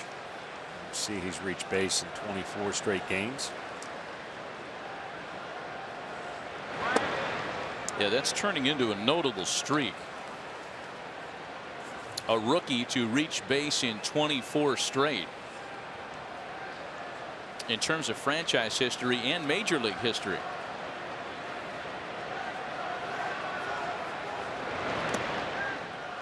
Breaking ball buried in the dirt.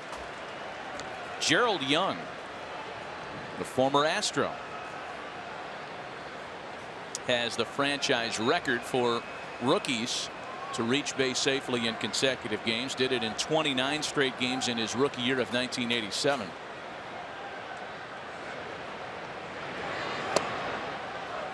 Called strike to make it 2-2.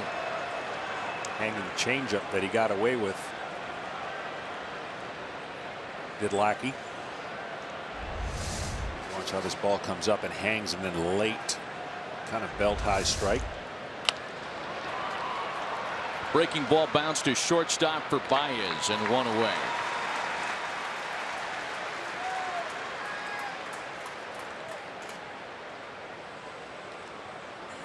So now Jose Altuve, who broke out of an 0 for 12 with a bunt single back in the third.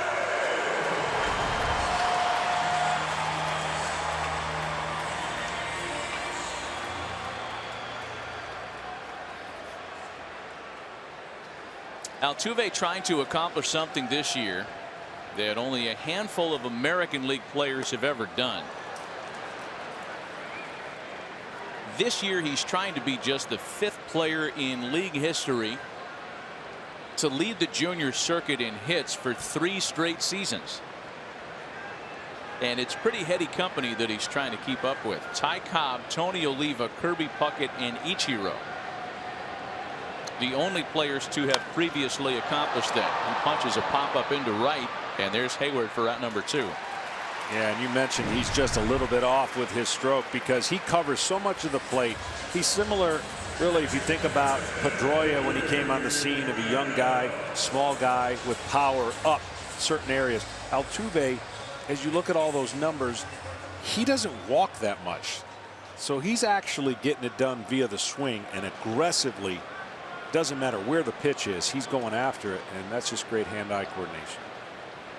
Here's Yuli Gurriel now, and he picks on the first pitch to wrap up a very quick 1-2-3 inning for John Lackey. We played 5 complete this afternoon. It's still 2-1 Houston.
Sponsored by 1893 from the makers of Pepsi Cola, boldly blended colas, and by Domino's. Order online and track your order.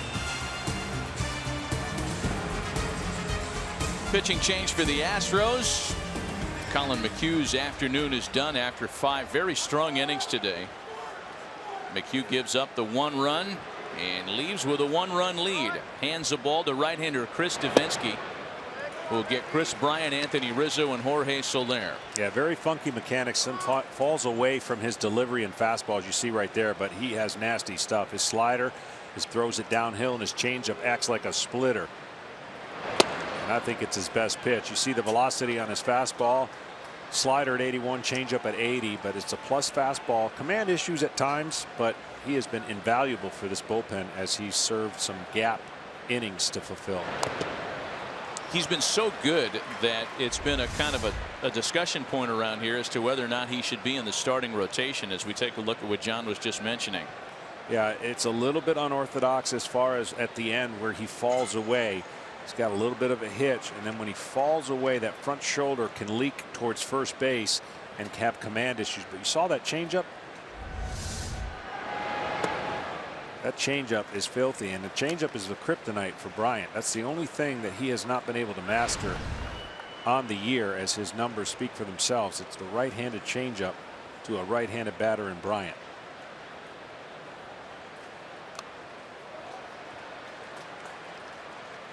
Well, Davinsky's ERA, you saw it a moment ago, third among American League relievers at 1.49. He leads all major league rookies in ERA, opponent's batting average.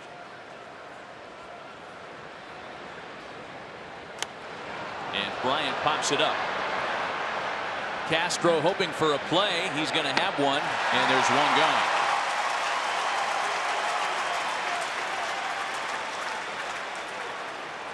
Well, we know these two teams couldn't face each other unless it was the World Series, but the Houston Astros would present probably one of the biggest problems for the Cubs because of their athleticism and speed on the bases.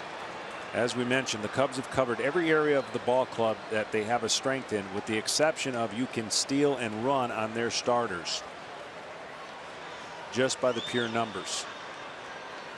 Here's Anthony Rizzo, who on an excuse me swing sends a comebacker that rolls mercifully foul. I don't know what the pitcher was doing there. He must want a strikeout, because I would have pounced on that one like a puma right there. That's an out. He just kind of watched it go foul. He's like, no big deal. I'm going to strut around the mound and strike this big fella out. But watch right here. He comes in and then he just like, I'm going to stop and wait. I'm not sure that he might have yielded to Castro and just kind of gotten his head out of harm's way. I'm pushing the catcher out of the way. I'm getting it. I believe you are too. That's an out against a guy that could take me deep on the very next pitch. 0-1 the count to Rizzo, who is 0 for 2 today. Bryant and Rizzo so far hitless, and you go a long way in beating the Cubs when you can keep those two big guys quiet. There's that filthy changeup right there. I mean, that is just a lot of body, arm, and then the ball just doesn't get there. You got to respect 95, and then here comes this atom ball dropping out of the air at 84 miles an hour.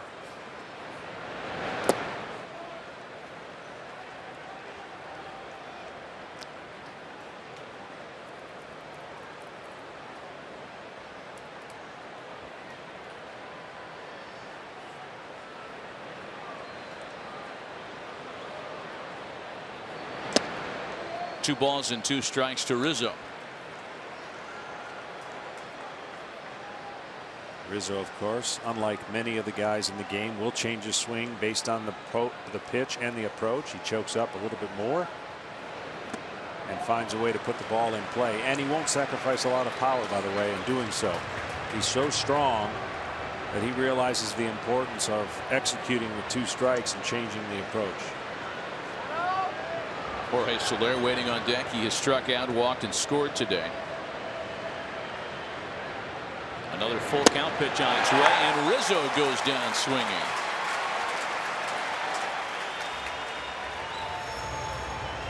It is unlikely anybody's going to have anything to say when a guy strikes out like that. But Anthony Rizzo was among those, we understand, who had a couple of things to say to David Ross after he visited with us an inning or so ago. Ken Rosenthal. He did, Matt, and walking off the field, Rizzo noticed that Ross had done the interview, and you see David Ross there. He's already hearing it from Rizzo. The Cubs love nothing better. High, deep, and really foul, but I'm saying really deep off the bat of Soler. As I was saying, the Cubs love nothing better than to tease the player that they call Grandpa Rossi. So Rizzo looked at me and said, him? As if like, why interview him? And then he turned to Ross and said, you're like 4th on the depth chart. Oh, man. A good breaking ball makes it 0-2 to Soler. It's easy to, do that stuff when you're a 90-win team whose magic number is 7 with 3 weeks left to play. Wow, Soler just didn't have a chance at that breaking ball. And an all business 1-2-3 6th from Chris Davinsky.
Well, Anthony Rizzo and Chris Bryant have been a non-factor so far in this one, a combined 0 for 6. We haven't said that very often due to the course of a 90-win Cubs season in 2016.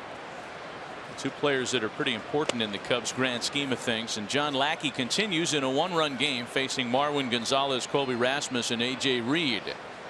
John Lackey has had now 7 different pauses of pitches that he knows in his mind, from his view, were strikes.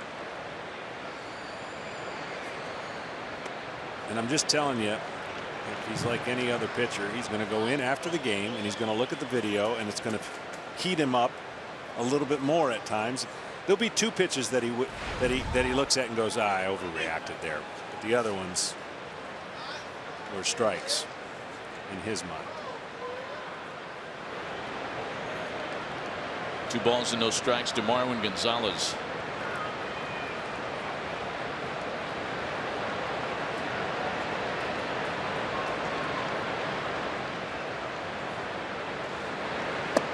Big swing and a miss by Gonzalez. The Astros and their philosophy offensively, they are trying to create a launch angle.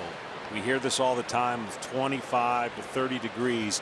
So they're trying to launch the ball over the fence. They're trying to hit home runs. So those swings, those big swings, swinging up on the ball is going to create a lot of missed contact and strikeouts. But it used to be where you would teach the hitters to swing down, hit line drives. They want balls up in the air. They want home runs.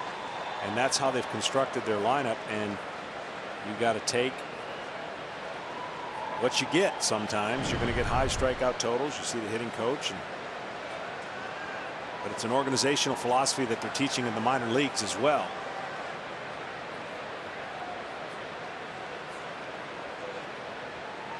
Two home from Lackey is swung on and missed. We were talking about John Lackey's emotions earlier today as we have seen his frustrations with Mark Carlson's strike zone. Let's go back to the postseason of 2009. Remember this exchange with Mike Scioscia? It was Game 5 of the ALCS. The Angels ultimately lost to the Yankees 4-1, and Lackey did not want to come out of the game that day. I believe that was Big John's last appearance as an Angel, if I'm not mistaken. Well, he was thrust onto the scene as a rookie and pitched Game 7. He's had a lot of experience in the postseason. Here's Colby Rasmus. A little flare out to right for Jason Hayward and 2 quick outs for Lackey. More John Lackey on our Just for Men stat. Great looking hair made easy. Lackey's postseason numbers very good. 20 starts, 127 1/3 innings of work, and that is the most postseason work of any active pitcher. That might come as a bit of a surprise for those that thought the easy answer to that question was CC Sabathia. CC is the active leader in many regular season pitching categories, but Lackey's got more postseason innings and games. 2 gone for A.J. Reed. Kenny, was I right about that, or did Lackey stick in Anaheim for a year after that that postseason loss in 09? Matt, I'm actually not sure, but I can tell you a story about that game. My all-time favorite post-game interview, it was with Lackey. I asked him, how long did it take you to calm down after Socia took you out? And he sort of barked at me and said, who said I've calmed down? And it went on from there. You know, Mike Matheny has similar experiences with John, and it all comes from a good place because his managers love him. They just know that he has that kind of want, care, combustible character. A ball and 2 strikes, the count to A.J. Reed. That's why some of the managers' toughest jobs with starting pitchers is when you know their personality and you know what they're like, you don't ask them certain questions. Tell you what those are later. And he's rolling right now. That's 7 in a row retired by John Lackey, doing his best to keep it a 1-run ball game.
By Bank of America.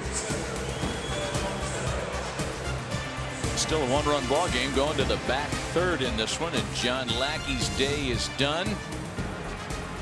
Finished very strong, retired the final 7 batters that he faced.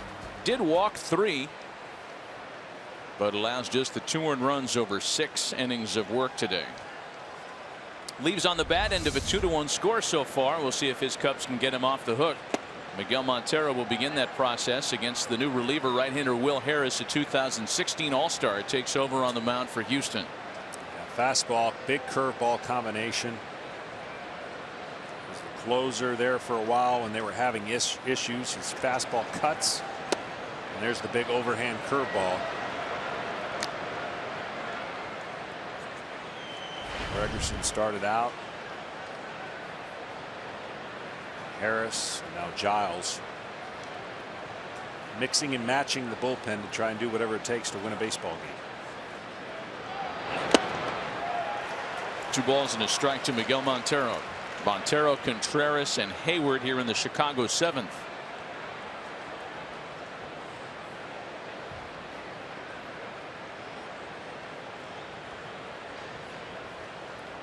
With the exception of Boston and Toronto, all those American League wildcard teams that the Astros are looking up at are in action later on tonight. Nobody's quite sure where that one missed, and it's 3 balls and a strike. Yeah, there's been a lot of questions of the strike zone today. Catchers have politely asked. Pitchers have not been so politely. John Lackey hasn't been.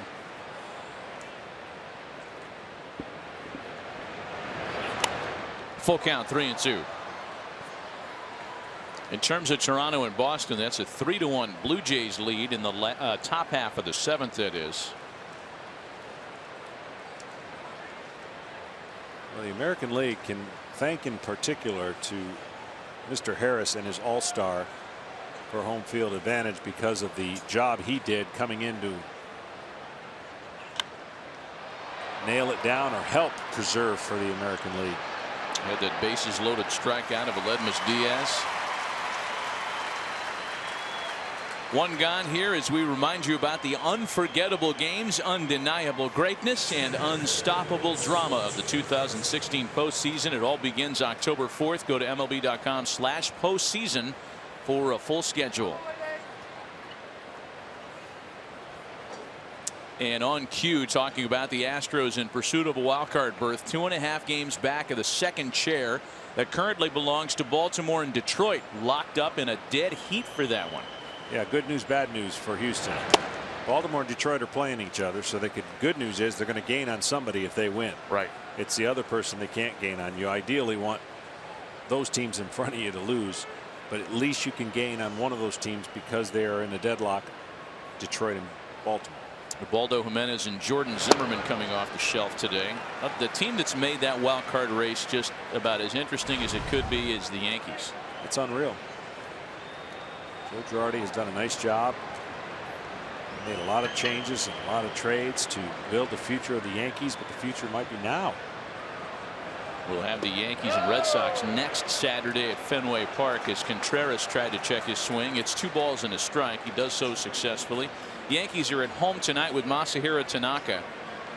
Chris Archer takes the ball for visiting Tampa Bay.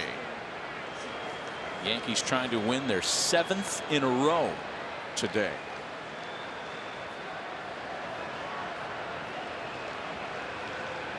2-1 pitch from Harris. A 3-ball 1-strike count now to Wilson Contreras. You know, historically the Yankees all got old, right? Or at least their roster got old, and they've infused some young energy into that lineup. And with Joe Girardi mixing and matching with the amount of pitchers that he has been able to use in September, their young players have been incredibly impactful. On the appeal, no swing by Contreras, and that means ball 4. The tying runs aboard with 1 out in the 7th. Never have I seen somebody like Sanchez come up in a moment and hit 11 home runs and almost look like Babe Ruth and infect the team in a way where he becomes the primary catcher and Brian McCann is the DH. 10 games over 500 are the Yankees with their win last night. They get to that plateau for the first time all year and at just the right time. So here's Hayward now with 1 out and 1 on. Hayward 0 for 2 today, and going back a little bit farther, 0 for his last 16. Contreras running. Castro's throw is there waiting for him.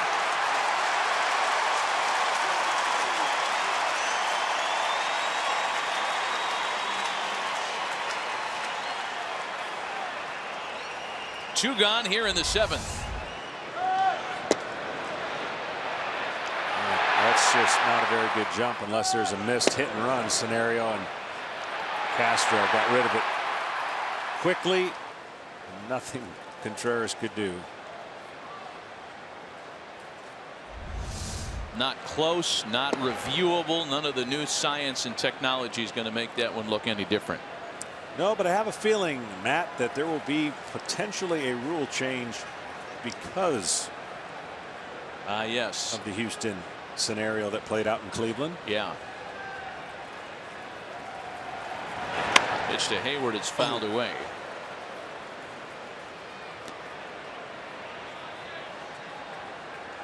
Two balls and a strike to Jason Hayward, and what John's referring to, a very strange series of events in the recently completed Astros-Indians series. Reminder, StatCast is powered by Amazon Web Services, and time permitting this inning we'll show you what happened there as Hayward chops one. Looked like he chopped it off the plate. It's a foul ball. Here's the play, and this is one of the most unusual and unfortunate scenarios. It clearly hits the bat. The hitter knows it, the catcher knows it, the pitcher knows it. Unfortunately, the only people that did not know it were the 4 umpires, and this cost, in a really crucial part of the game, 2 runs, but ultimately more runs. They went on to lose the game.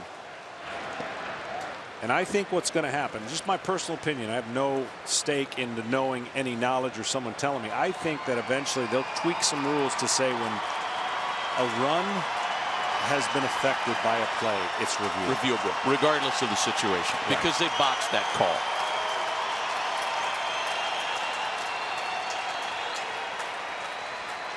Full count, 3 balls and 2 strikes to Jason Hayward. And a little pop for the left side of the infield, and despite the 1-out walk, the Cubs go away in order in the 7th. Up and stretching at Minute Maid in a 2-1 Astros lead.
Baseball is sponsored by T-Mobile. At a time when his Astros needed him to pick up a good start, Colin McHugh answered 5 very strong innings, struck out 6, leaves with a 1-run lead, and put a couple of bad starts to bed quickly today.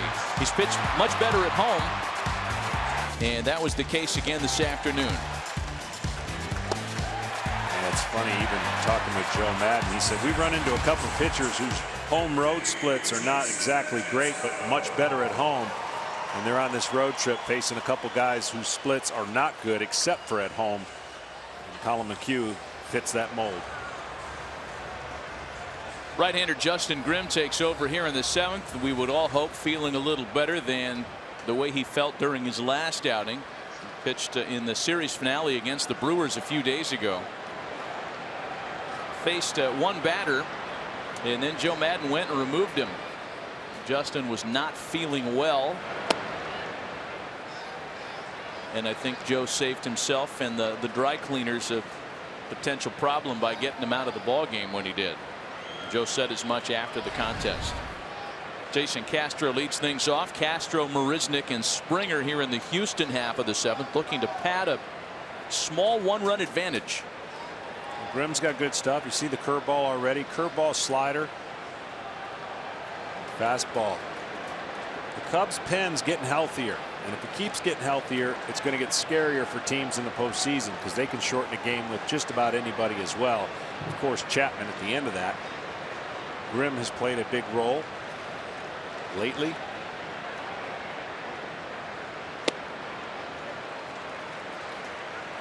I think Joe had it in his mind that he'd like to get Justin an inning today. In fact, had eyeballed this part of the Astros lineup and said that looks like, quote, a good Grimm row, referring to Grimm's ability to get left-handed hitters out. So Castro, one of those lefties, leading things off here in the 7th.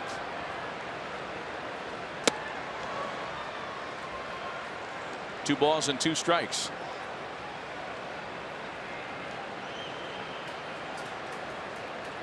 I said the top of the order for the Astros would have to do most of the damage because this is the part of the lineup that has struggled offensively for the Astros.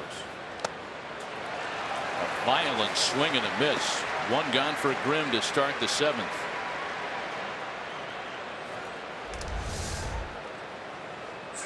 There's that overhand curveball, a little 12-6 break, and pitch up and down. With a pitch like that, you can throw your fastball up and then throw your curveball starting where your fastball would. And the hitters don't recognize that difference or the spin. That's how much Correa means to this lineup. When you take him out, you're suffering mightily, obviously. And then Gaddis not playing today with his power out of the lineup. There's Jake Marisnick now. Yeah, and to reset that story for those just joining us, folks were hopeful around here that Carlos Correa's shoulder would allow him to start today. That was not the case. The noon local start time would have meant less time for Correa to get work on the shoulder before the game, and A.J. Hinch and the staff didn't want to risk anything, and they've decided to put his return on hold for at least another day. The Cubs and Astros have a night game here tomorrow, so some additional time in advance of the series finale to perhaps get their all-star shortstop back out there. Marisnick with a flare that's gobbled up by Baez.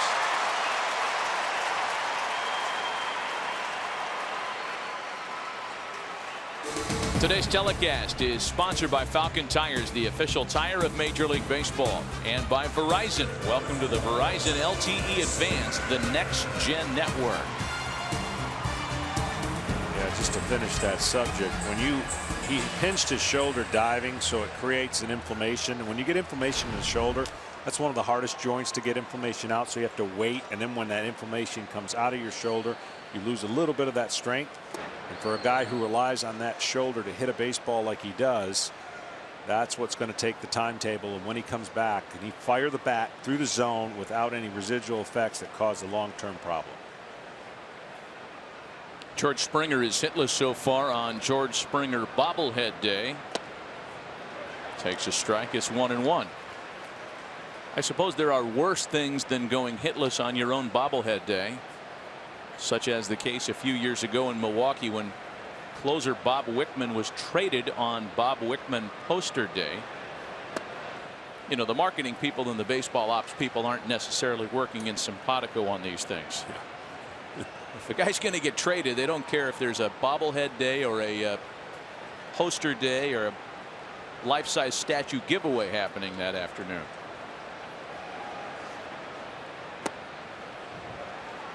I think the Brewers were pretty good at that about 15 or so years ago. They had a Jeffrey Hammonds bobblehead giveaway day after he had already been traded. What are we going to do with these 40,000 bobbleheads? We'll give them away.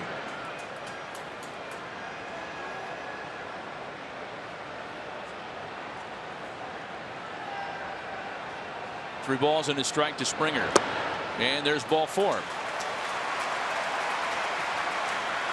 Been all kinds of opportunities for more runs in this ball game.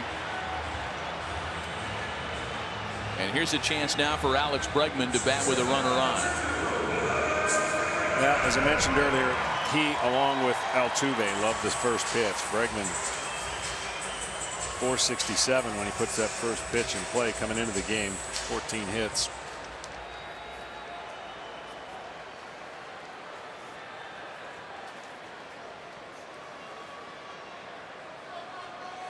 The home run back in the 3rd, his 8th of the year. And all 8 of them have come since August 6th. Let's take you back to number 8 and take another look at it via StatCast, powered by Amazon Web Services. Yeah, he didn't do much. He went with the pitch. He didn't try to pull it. 102 miles an hour. Good recipe for the distance that it traveled. 384.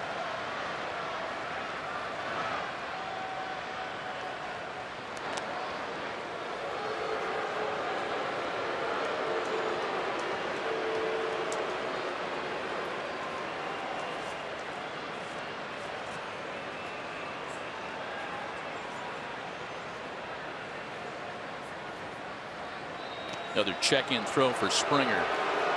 You remember the story that A.J. Hinch told us when Carlos Correa was called up last year about how he informed the team of the move after a road trip and a little impromptu party broke out in the back of the bus? Imagine a team of established major leaguers excited to hear a 21-year-old kid was coming up, that excited. I'm wondering if the response was similar when the Astros learned of Alex Bregman's call up. Kenny, do you have an answer to that? They were excited, and for good reason, and they like this kid an awful lot. Jose Altuve told me yesterday that Bregman will get next season 200 hits. Correa told me that he's got one of the best swings that he's ever seen. Now, sometimes with young players, even touted young players, maybe especially touted young players, the veterans are slow to warm to them, but not with Bregman. He speaks Spanish. He has excellent work habits. Players love him. And he dumps a base hit into right center. Hey, they're going to wave the runner around. Here comes Springer. Here's the throw to the plate. It is in time to get him. Wow. Well, this is going to be interesting. It gets him on the foot, and they're going to look at it for sure. The timing of when he gets him on the foot and where his hand touches the plate. Tough call for home plate umpire. And they're going to get a chance to look at this, and you know the Astros are hoping that they can get a call their way after what we talked about in the last few days has happened. So I don't know what Jason Hayward was trying to do here. I don't know if the light or something. Watch him slide right here and then actually knock the ball down, throw it into second. Baez returns the throw, and then the tag simultaneously on the foot. A tough angle to tell. Springer get his steps all messed up at second base.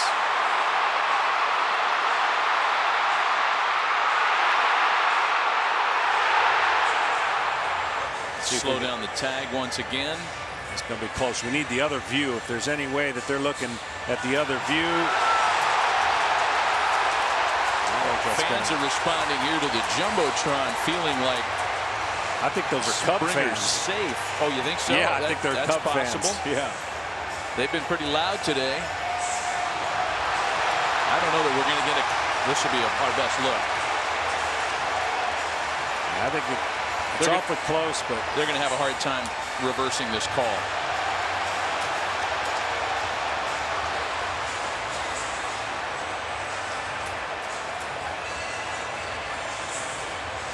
That is about as close a play and as about a hard a play to judge as you could possibly come up with, and call stands.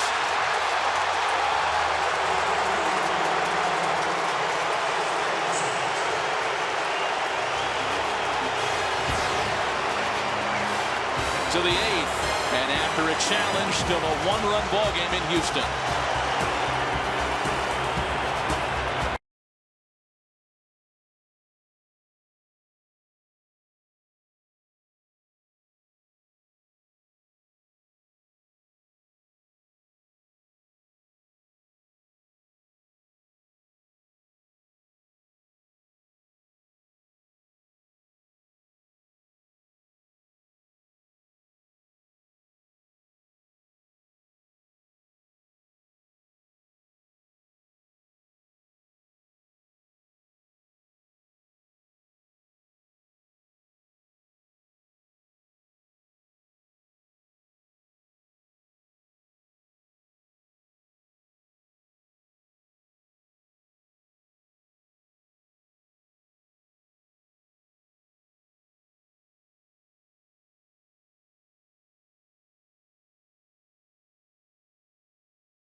Rivalry continues when BYU faces Utah at 7 Eastern on Fox. Then the Texas Tech Red Raiders go up against the Arizona State Sun Devils at 10 p.m. Eastern on FS1. College football tonight. George Springer, one of the most aggressive base runners in this sport, denied a chance at extending the Houston lead when he was thrown out at the plate to end the previous half inning on an exciting play, one that was challenged with the call upheld, and Luke Gregerson will try to protect the still 1-run lead in the top of the 8th. Cubs down to their last 6 outs today. Baez, LaStella, and Fowler here in the 8th. That's the pitch that is really important. He doesn't throw it as much. That sinking fastball. It's the slider that we see him throw a lot. And Baez looking at this leg kick, kind of cramping or something happening right there where he's a little awkward. See him pointing to his hip.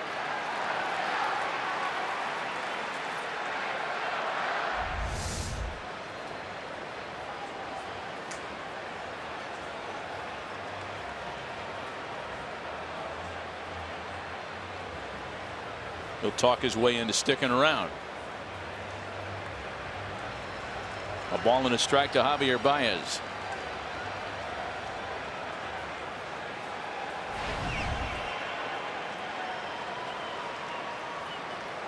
Couple of strikeouts on Baez's line today so far, just 5 for his last 26. Here's the 1-1 home from Gregerson.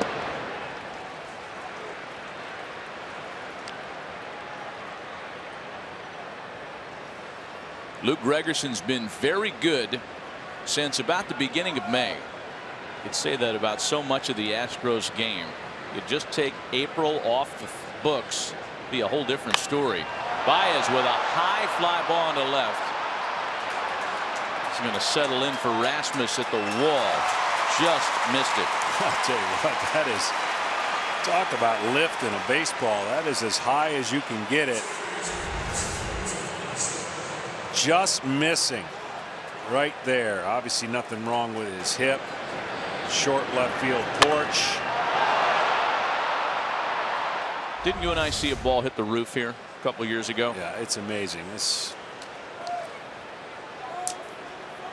place with all of its beauty and packed in train out there. You wouldn't think you'd get to see a fly ball hit the roof of this retractable dome. Here's Tommy LaStella now. He too has been held hitless so far today. When the Astros moved into this ballpark in, I believe 2000 was the first season, the sticker shock was palpable. You went from the Astrodome, which was about as pitcher friendly as they come. Hey man, I miss it. I'd still be pitching if the Astrodome was here. This place with the Crawford boxes so close you could, you know, reach out and shake hands with somebody, and that left field wall's right there. But this year's Astros pitch better at home than they do away from this place. And you could say the same about the Cubs. Two of the most unlikely pitching first ballparks in baseball, Wrigley Field and Minute Maid Park, yet their staffs thrive at home. Yeah, this one really blows my mind because it's controlled environments for the most part. If there's any inclement weather, of course the dome is closed, but to pitch in this ballpark you got to keep things straight away. You got to keep it to center field. And the Astros do a good job of striking their hitters out as well. Their bullpen may not have the eye-popping 95, 98 mile-an-hour arms, but they have done a nice job controlling opponent's batting average. And the Cubs at home, you know, like I said, Mother Nature has kind of cooperated. I don't remember many games where the wind was howling out and the big time scores that you're used to seeing. Full count pitch home. Still full count to LaStella. Remember the first year of this ballpark in 2000, then Astros right-hander Chris Holt had a no-hit bid substantially far along in the game, 6th or 7th inning, and somebody decided to open the roof. Oh. Could you imagine? Oh. Guys pitching a no-hitter, and they say, let's open the roof. It's a nice night outside. And there's ball 4 to LaStella. Tying runs aboard with 1 away. Seems like we've been saying that all night. A reminder, MLB.TV Premium is the #1 live streaming sports service. It delivers everything you've come to expect and more. Watch every out-of-market game live in HD on over 400 supported devices. Visit MLB.TV for details. Munenori Kawasaki is the pinch runner.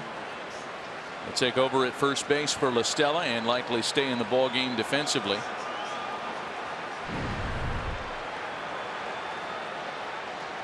Here's Dexter Fowler now, 1 for 2 with a base on balls today.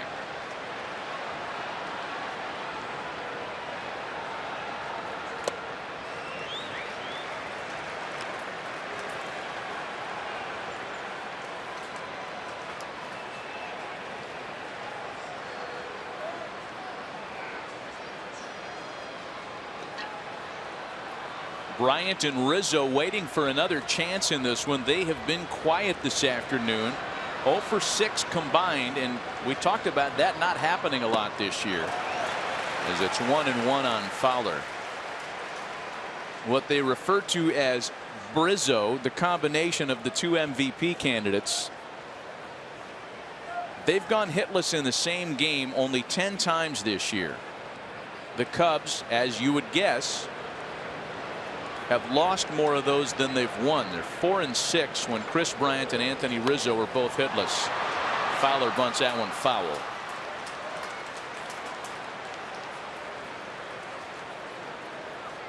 When the Cubs are clicking, it's a pitcher's nightmare because you can't really massage the lineup and work your way through without paying penalties if you're not on your game. But as we've seen, if you can change speeds and make your breaking ball pitches, the Cubs are as vulnerable as most teams.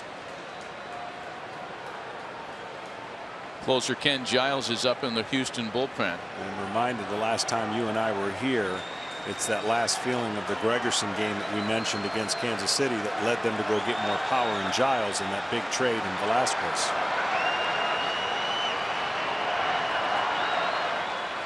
The only problem with that is they got Giles over and said, you're going to be our setup guy, which created some confusion and problems early. He struggled, and now he's gotten back to form and will eventually be their closer. There goes Kawasaki. No throw down, a stolen base, and the tying runs in scoring position now.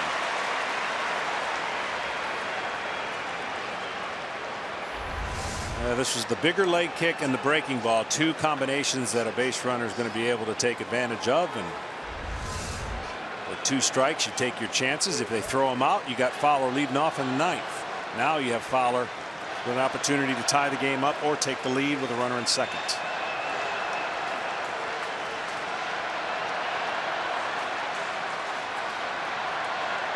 Two balls and 2 strikes to Dexter Fowler. A full count now.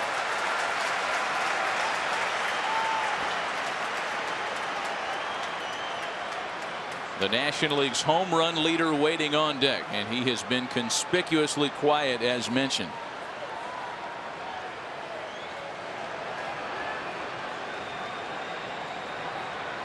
The Cubs have come from behind to win 7 games this year when trailing after 7 innings.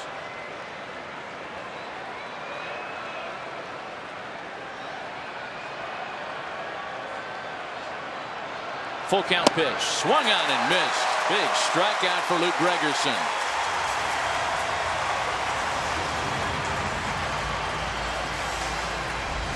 Two-seamer starts in, kind of ties him up. You see him try to pull his hands in. That pitch ended up right down the middle, but when you're kind of protecting against that slider, the movement of his two-seamer was good enough. So now Chris Bryant. Add an error to an already frustrating day at the plate. And Bryant would love to redeem his afternoon here against Luke Gregerson late. He's got to think you're sitting on a slider.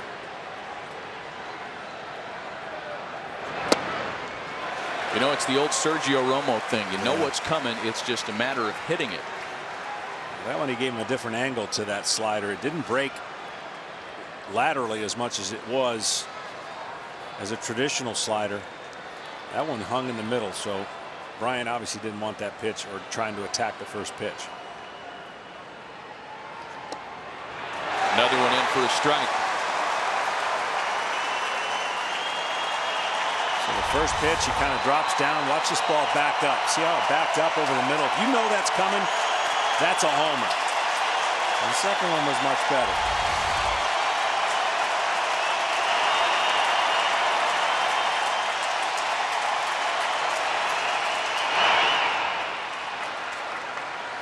A ball and 2 strikes.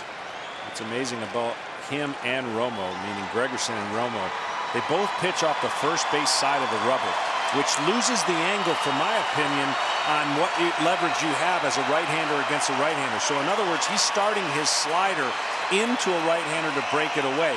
But both have been able to master changing the speed and throwing location. That is the farthest point of the rubber you can be on as a right-handed pitcher. What he's using that for is his sinker, and the leverage of his sinker is more important than the ability to throw his slider. Gregerson holds. Tying run in scoring position with 1 away, facing some tough hitters, and Lou Gregerson keeps it a 2-1 Astros lead.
Front runner for the National League's MVP award. However, Chris Bryant has had a tough day today. 0 for 4 at the plate. He's left a couple of base runners. And an uncharacteristic ball that ate him up. Charged with an error earlier today as well. So that's a part of the story in what has been a 2-1 lead for Houston ever since the Cubs scored their lone run in the 4th. Today's Budweiser game summary. Bryant and Rizzo held hitless combined. Hasn't happened very often, only 10 times all year. Alex Bregman with a home run extends his consecutive games, reaching base streak to 24. John Lackey threw the ball well, as did Colin McHugh, and it's another reliever on for Chicago. The right-hander Carl Edwards Jr. takes over to work the bottom half of the 8th. A pinch hitter for Houston, Tony Kemp will bat first. Kemp, Gurriel, and Gonzalez. Kemp pinch hitting for Jose Altuve. If you're watching at home, I think I've said this every time I've seen this young man throw. If you think you can make somebody throw 97, 98, just look at this body. You wouldn't guess it, but genetically and his arm and the whip that he has, he can do it. Little pop off the bag at third, and Bryant's got this one for out number 1. He's been given a gift with his arm. He's got a good overhand breaking ball, and he has really picked up the slack for this Cubs team, because the more and more he pitches, the higher and higher leverages that his manager is allowing him to be part of. So this is a great kind of growing up scenario for Carl Edwards. Munenori Kawasaki takes over at second base after pinch running last half inning. Here's Yuni Gurriel now.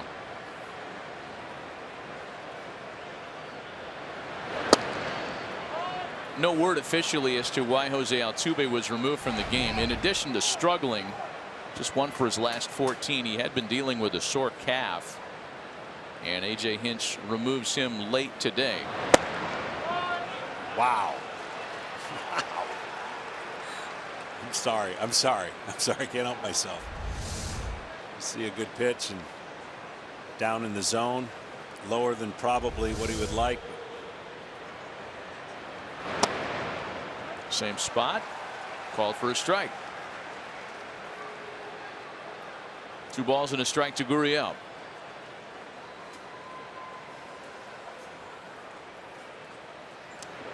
You mentioned the whip action that Carl Edwards Jr. gets on his delivery.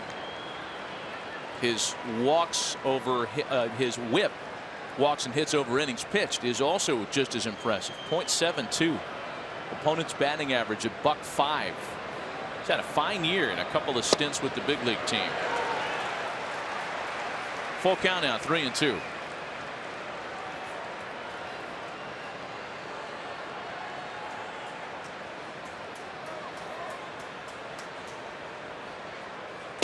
And a swing and a miss.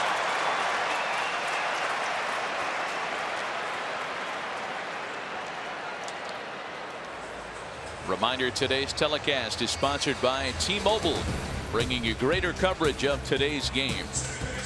And by Michelob Ultra, brewed for those who go the extra mile.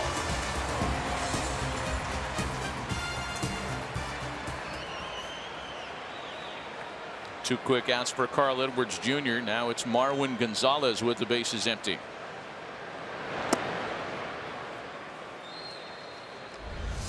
You got to respect the velocity, and when you see this thing floating up there and you just can't help but be off balance, you've got 96 to worry about and it cutting. Then he flips a little breaking ball up there.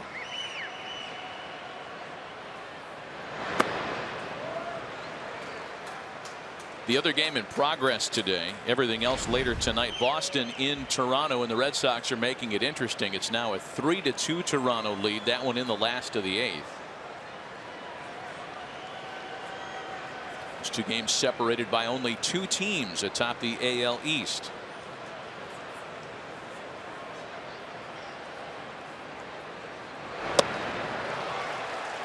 Two balls and a strike to Marwin Gonzalez. When the Cubs bat in the 9th inning, they'll have Rizzo, Soler, and Montero 3-4-5 against Ken Giles. At least we're assuming Ken Giles. He looks like a closer ready for action. 2-2.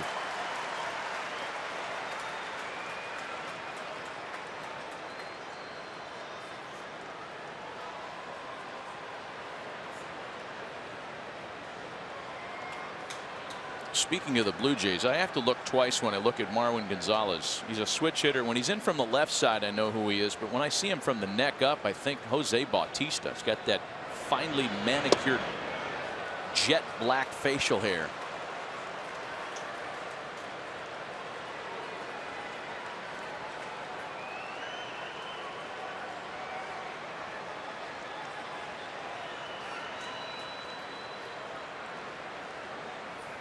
Full count.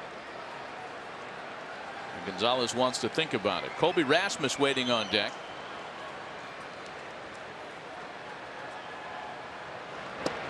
And a called strike 3. Edwards took something off that pitch and rung him up. A very impressive 1-2-3-8 for Carl Edwards Jr. Cubs down a run. Anthony Rizzo leads off their last chance in the top of the 9th.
By Falcon Tires, the official tire of Major League Baseball. This was a big moment in the game. George Springer trying to score to make it a 3-1 ball game. And after Jason Hayward had trouble in right, he got the ball to Javi Baez, who got the ball to Wilson Contreras, who on a bang-bang play applied the tag on Springer's foot. Play was reviewed, call was upheld, and it stayed a 1-run ball game. Anthony Rizzo leads things off in the top half of the 9th inning. Last chance for the Cubs, down a run. It is Ken Giles to try to close it down here in the 9th for Houston. Yeah, Giles has a good fastball and a slider that breaks straight down like you saw right there. There's the numbers on the year. Really struggled early to get his feel for the new team. Came from the Phillies.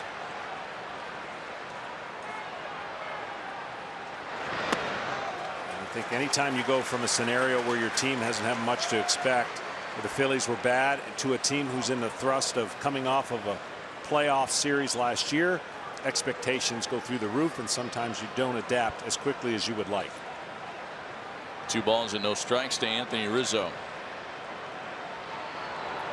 2 strikeouts and a pop-up today. And it's 3-0. The Cubs with a run on only 2 hits this afternoon.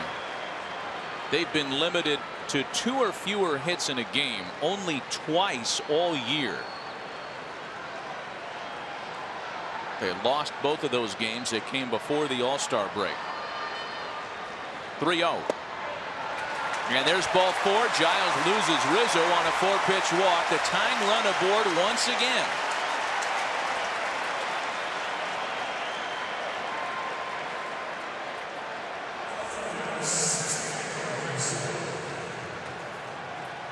And now Rizzo will be removed for a pinch runner. It looks like Matt Caesar coming on to run at first.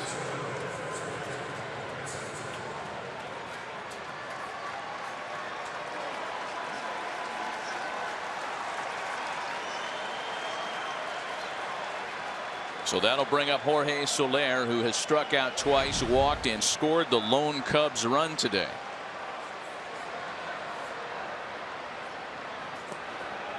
That one bounces away. Castro can't get to it in time to prevent Caesar from advancing, and now the tying run's in scoring position with nobody out.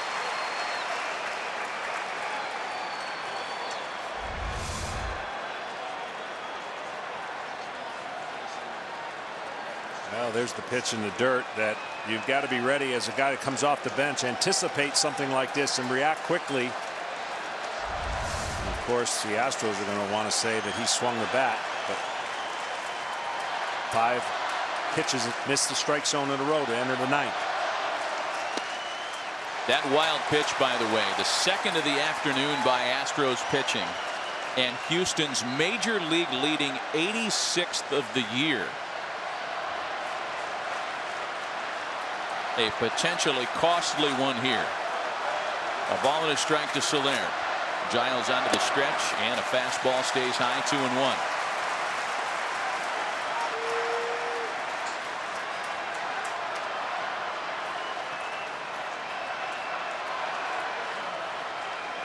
It might not seem like a lot, but the 6 wins when trailing after 8 is tied for the most in all of baseball with the Rangers. So in other words, it is a lot. 1-2 to Soler. You can see where the confidence is in Giles. Whenever he needs to make a huge pitch, he goes to that slider. Fastball command would help him out a lot in these situations. Tying run in scoring position with nobody out. Tying run in scoring position with 1 out.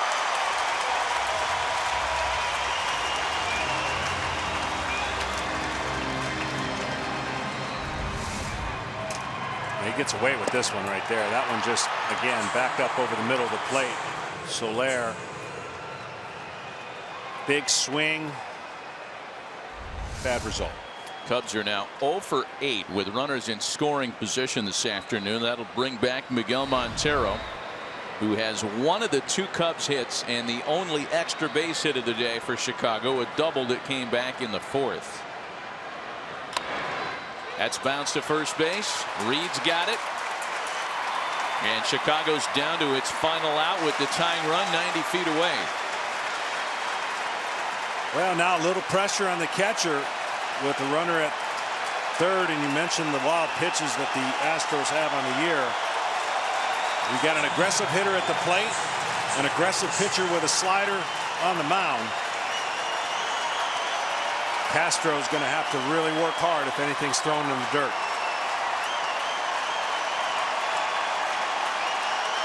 You know, there were some notable options for Joe Maddon as non-starters today. Addison Russell and Ben Zobrist. Instead, it'll be the right-handed hitting catcher Wilson Contreras bunting. Oh, man.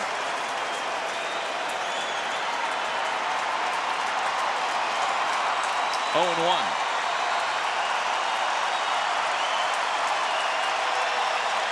Caesar didn't get too far off the bag.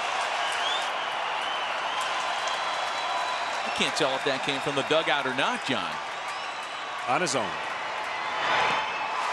That one gets away from Castro, not far enough away, and now the Cubs are down to their final strike. And that's what I'm talking about right there. That is what Castro, the pressure on him to smother this ball, because you don't have to throw a strike now for the next 2 pitches.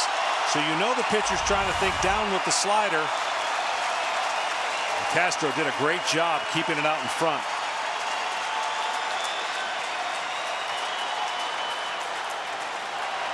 Keeping the third baseman relatively close to the bag, that holds the runner from getting a huge lead.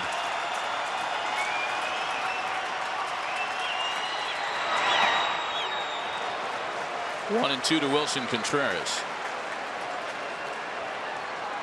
The refresher on Ken Giles, at least statistically, since the All-Star break, he's been everything the Astros hoped he would have been all year long. 8 for 8 in save opportunities, an ERA under 2, an opponent's average of just around 200. He's been one of the best in the American League since midseason.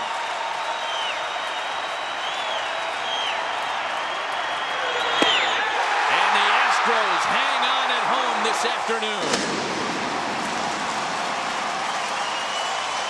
Colin McHugh for 5, and then a combination of Houston relievers, limiting the Cubs to a season-low 2 hits today, keeping Chicago's lineup 0 for 9 with runners in scoring position. The Astros stay right in the thick of the wild card picture in the American League with a 2-1 win here this afternoon. Well, that was a huge fastball right there after really slowing him down with a bunch of breaking balls.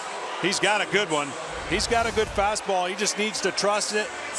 And a 2-1 victory that could go a long way. Now facing a great pitcher in Arrieta tomorrow. They feel a little bit better, do the Astros. So far, taken 1 of the first 2. Well, Houston scored both of their runs in the 3rd after Alex Bregman homered to open the scoring. The second run came on a squeeze play. Marwin Gonzalez squeezing home Jose Altuve. So it's A.J. Hinch playing a little of Joe Maddon's tricks for what was the game-winning run ultimately and the prevailing moment of the game, sponsored by Hartford. The updated American League wildcard standings, the Red Sox and Blue Jays are still in progress in the 9th, but Houston gains a half game on the Pack. They're just 2 off the pace, vying for one of those 2 American League wildcard slots. Ken Rosenthal standing by with one of Houston's heroes today. Thanks, Matt. Alex, you were 8 years old when John Lackey won Game 7 of the 2002 World Series. You took him deep in the 3rd inning. How did you approach him today? You know, I was trying to just get something out over the plate that I could drive, and I was fortunate enough to put a good swing on a pitch. That was a good pitch to hit, and it was a good team win, and that fired up right now. We just beat a good team, and we needed that one today. You guys have had all kinds of problems with your starting pitching, yet McHugh was good today, and then the bullpen followed.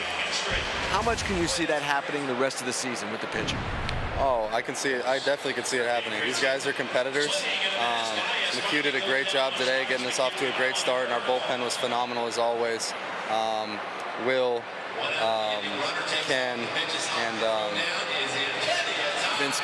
Davinsky and Luke. I'm sorry. And yeah, they shoved today, and we always expect that out of them. They're competitors, and that's all you can ask out of them. Alex, thanks very much. Guys, back to you. Kenny, thanks. A couple of low-scoring, well-pitched games, and so far this 3-game series with one going either way. Today's goes to the Astros. 2-1 the final score for John Smoltz and Ken Rosenthal. Matt Vasgersian saying so long from Houston. The Astros win it this afternoon.